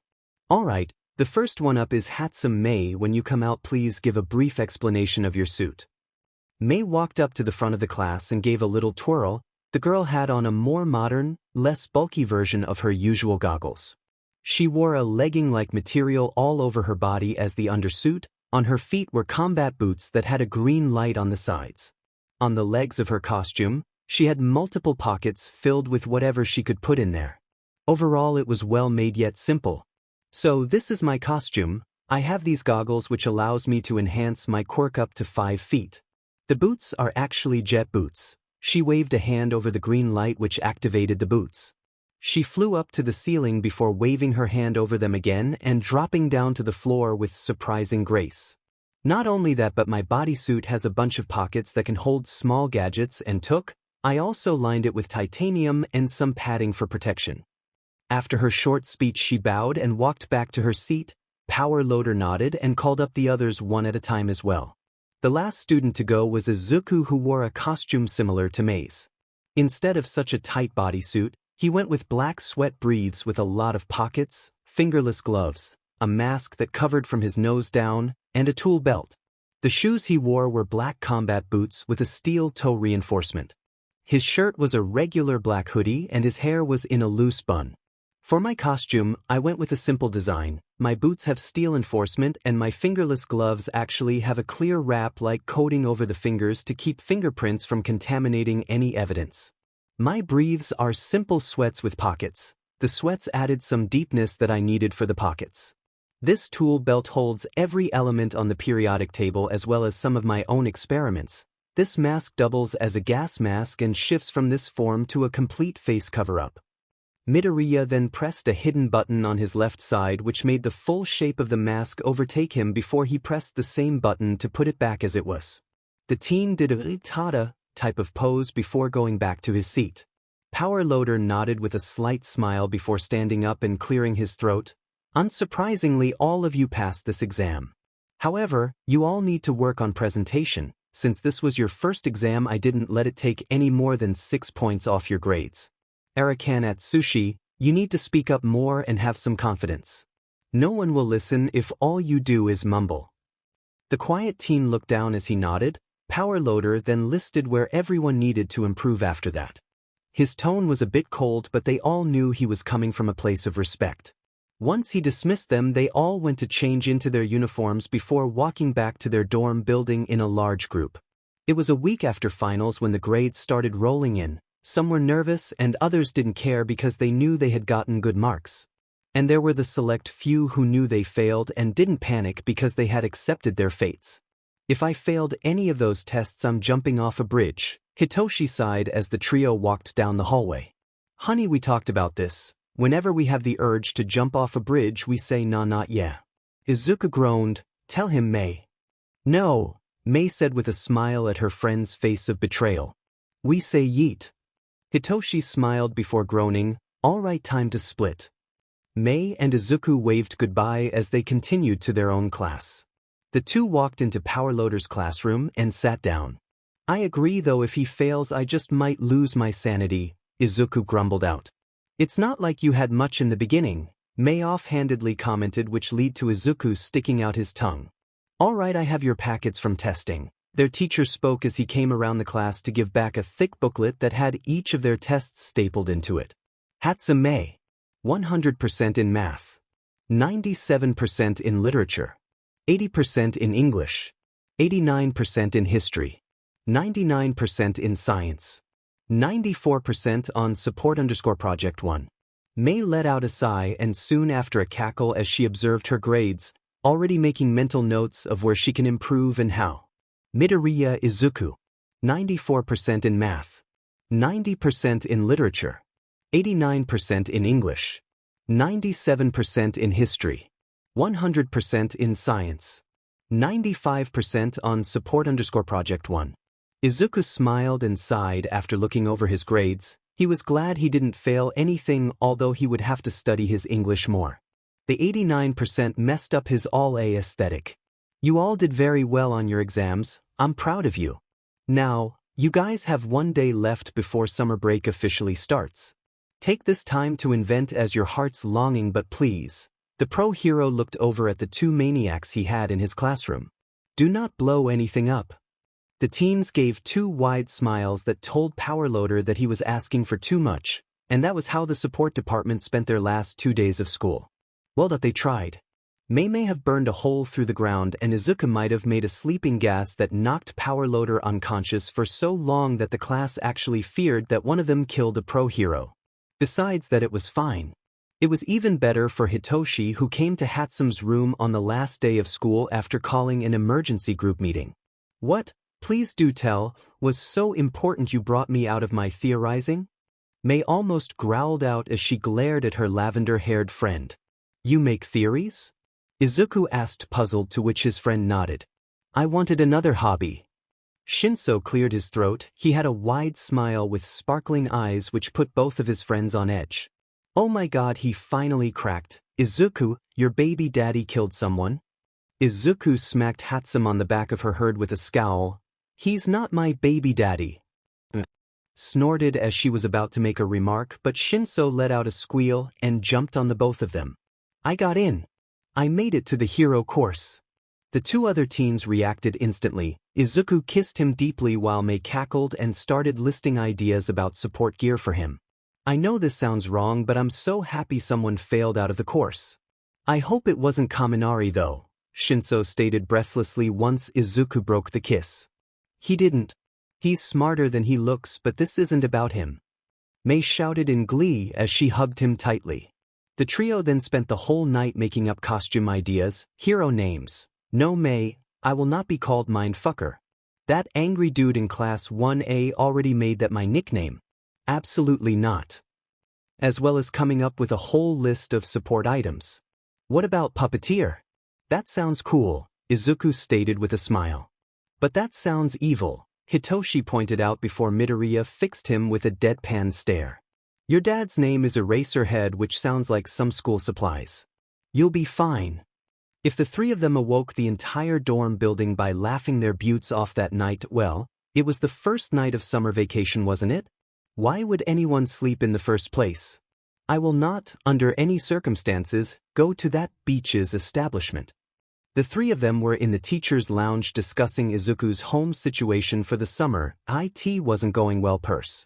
We understand, but she is your primary caregiver, while it would your choice to stay at the dorms. After this year with Class 1A, Principal Nizu said that everyone has to go home," Hisashi stated with a sigh.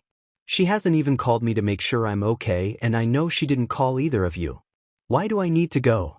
This entire time she hasn't cared that I practically dropped off the face of the earth." Midoriya shouted. His face was starting to turn slightly pink in all his anger, which was well-deserved. "We know, we just wanted to let you know that you have limited choices," Shota stated with a frown. He also didn't like Inko, whatever her last name was. She hasn't called about her son's medication or mental health. Hisashi helped him with that stuff and was only able to because of his pro-hero status. What do you mean choices? I have none from what I'm hearing, the teenager mumbled, and oh god. He sounded exactly like Hitoshi was he went through that rebellion phase in middle school. Shota shivered a little at the memories. Those were not a fun time for any of them. We're getting there, Hisashi said calmly. You do have the choice to go to your dash. She's not my mom. To go to Inko, but you have another option. The voice hero paused before his face split into a wide grin. You can stay with us for the summer. For a moment everything was silent until, holy shit, Papa. Dad, please say yes. Shinso shouted as he threw open the door and pounced onto the couch where Midoriya was seated. Will I dash? Did he say yes yet? Mei screeched as she also jumped onto the couch. Before Shota could even continue, the three Chaos children made puppy dog eyes, or in Hitoshi's case, kitten eyes. With a sigh, Shota opened his mouth to speak before he was interrupted by his husband leaning over and whispering, surprisingly well, into his ear, and oh.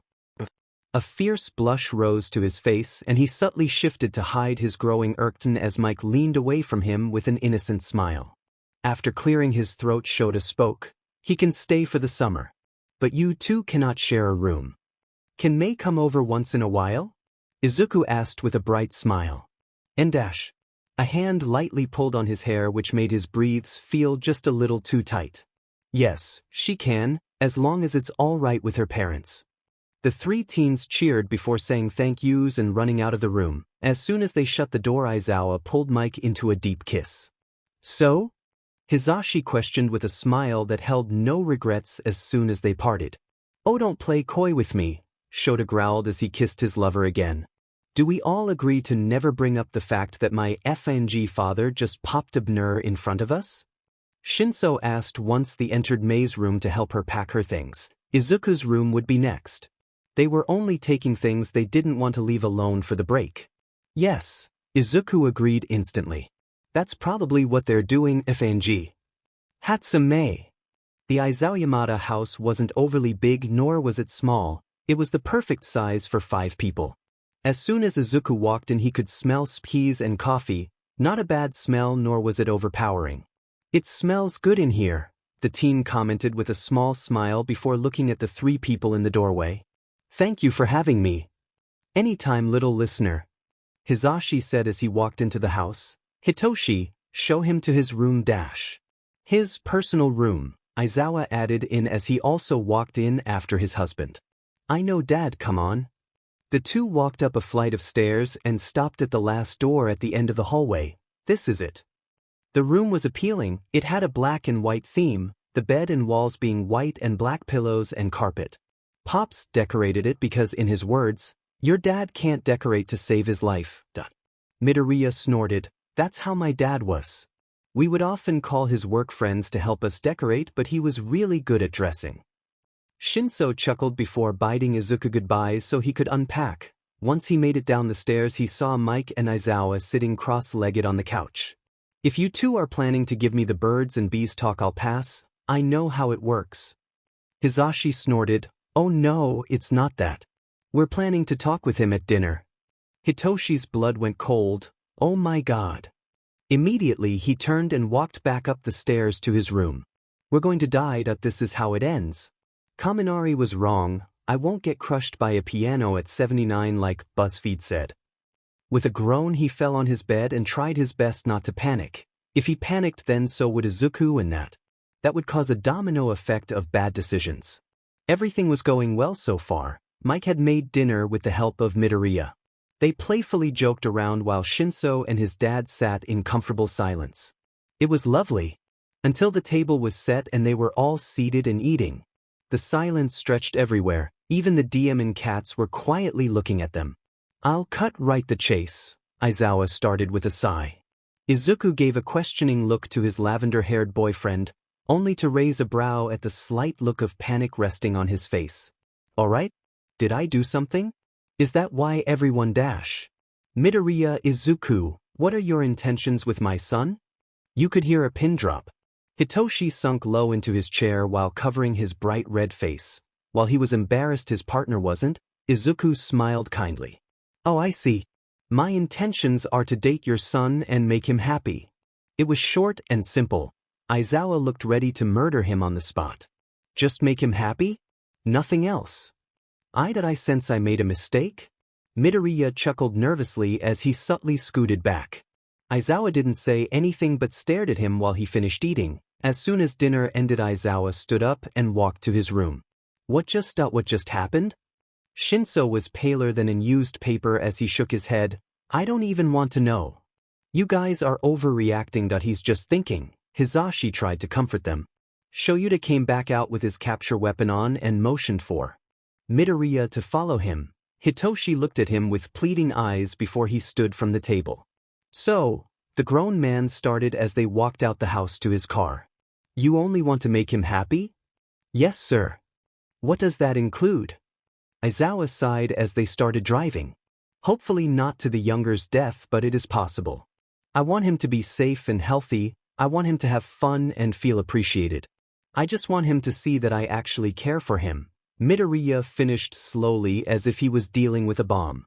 Aizawa was silent for a minute or two before a rare smile, not creepy one. Then he pulled into a driveway. It was only then that he realized that they had drove in a circle and were now back at the pro's house. I know you're being honest with me, so I approve of you dating him, Aizawa stated as he turned off the car before glaring at Izuku. He wouldn't admit it, but the sight made him pieces a little. However, if I even feel like you're hurting him, I will kill you. Midoriya nodded and waited a second before getting out of the car. Once they got in front of the door, they heard laughter. Izuku opened it to see Mike and Hitoshi laughing at something. What's so funny? Aizawa asked with a slight frown. If those two were getting along so well, it meant trouble.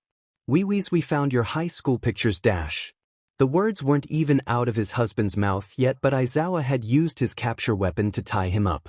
You didn't even change much, Dad. Hitoshi chuckled, but one look from his father shut him up quickly. It did nothing to Izuku, who started laughing. Aizawa groaned before going to the kitchen. I need some effing coffee if I'm ever going to survive this. Even the man's capture weapon couldn't muffle the snorts and giggles Hizashi released. All right, everyone, quiet down. As you all know, Mineta has been expelled because of his inappropriate actions during his first year. In order to keep everything even between classes, I was allowed to pick a replacement for him. Before anyone asks, yes, we said people would be expelled for their test scores, but that was just a logical ruse. Aizawa huffed to his class that thankfully made it to their second year. It really wasn't, but he had managed to avoid that since his class had gotten even better scores than he assumed they would. No one is allowed to ask any questions until the introduction is finished, their teacher said with a pointed look at Mina, who had smiled widely. All right, come in, brat. The doors to Class 2A opened to reveal a teen with wild purple hair and deep eye bags. He had a slight frown on his face and glowered at his new classmates. Hi, my name is Shinso Hitoshi and I will be joining you this year. My quirk is brainwashing and that's all you need to know about me. I'm not here to make any friends. Oh, come on. A voice yelled from the hall. A pink-haired girl they all recognized as Hatsume came in groaning with a green-haired kid hot on her heels. We practiced your little speech. Make it interesting. The green-haired boy, Midoriya, the class remembered, chuckled. I'll do it for you if you want, he offered with a playful smirk. Don't you dare. Aren't the two of you supposed to be in class? Aizawa asked while pinching the bridge of his nose with a heavy sigh. Well, yes, but we managed to sneak past. Midoriya, Izuku, and Hatsume. Where the hell are you two? The two teens looked at each other and snickered lightly. Okay, so maybe we didn't exactly sneak out, Hatsume admitted.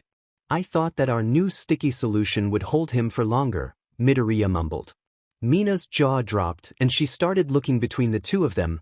Kaminari thought she might burst if she didn't ask the questions building upon her lips. Maybe we should add that to that big butt thingy we found, the Cray inventor offered. That could work since Present Mike does have metal on his hero costume. There you two are. At the sound of their teacher's voice, they quickly turned around to see him at the door. He looked livid. Hi, Mike-sensei, what a lovely morning. Say one more word, Midoriya, and I swear to God that you will get extra homework for a month. A devilish smirk appeared on his face. Do you even believe in God? Your language proves otherwise. The class watched the pro hero quickly cross the room and take the green-headed teen by his ear while telling him about respecting his teachers as Hatsume laughed loudly. I cannot, wheeze, oh my god, I can't even breathe. Aizawa sighed heavily, as did Shinso. They watched as Mike also grabbed Hatsume's ear and dragged them both out the room. That is it. You are both banned from the labs and Tay dorms until further notice. Do you both hear me? You are both grounded. Another smirk crossed Izuka's face. With your quirk, it's difficult not to hear you present, Mike. A very loud, floor-shaking groan was heard from the pro hero as he walked down the hallway. It was silent after that, however, since he was tired of standing. Shinso continued. So as I said, I'm Shinso Hitoshi. Aizawa looked at his class, who were practically vibrating with questions, and one student was glaring heavily at the door while looking shocked as well. This is going to be a long year.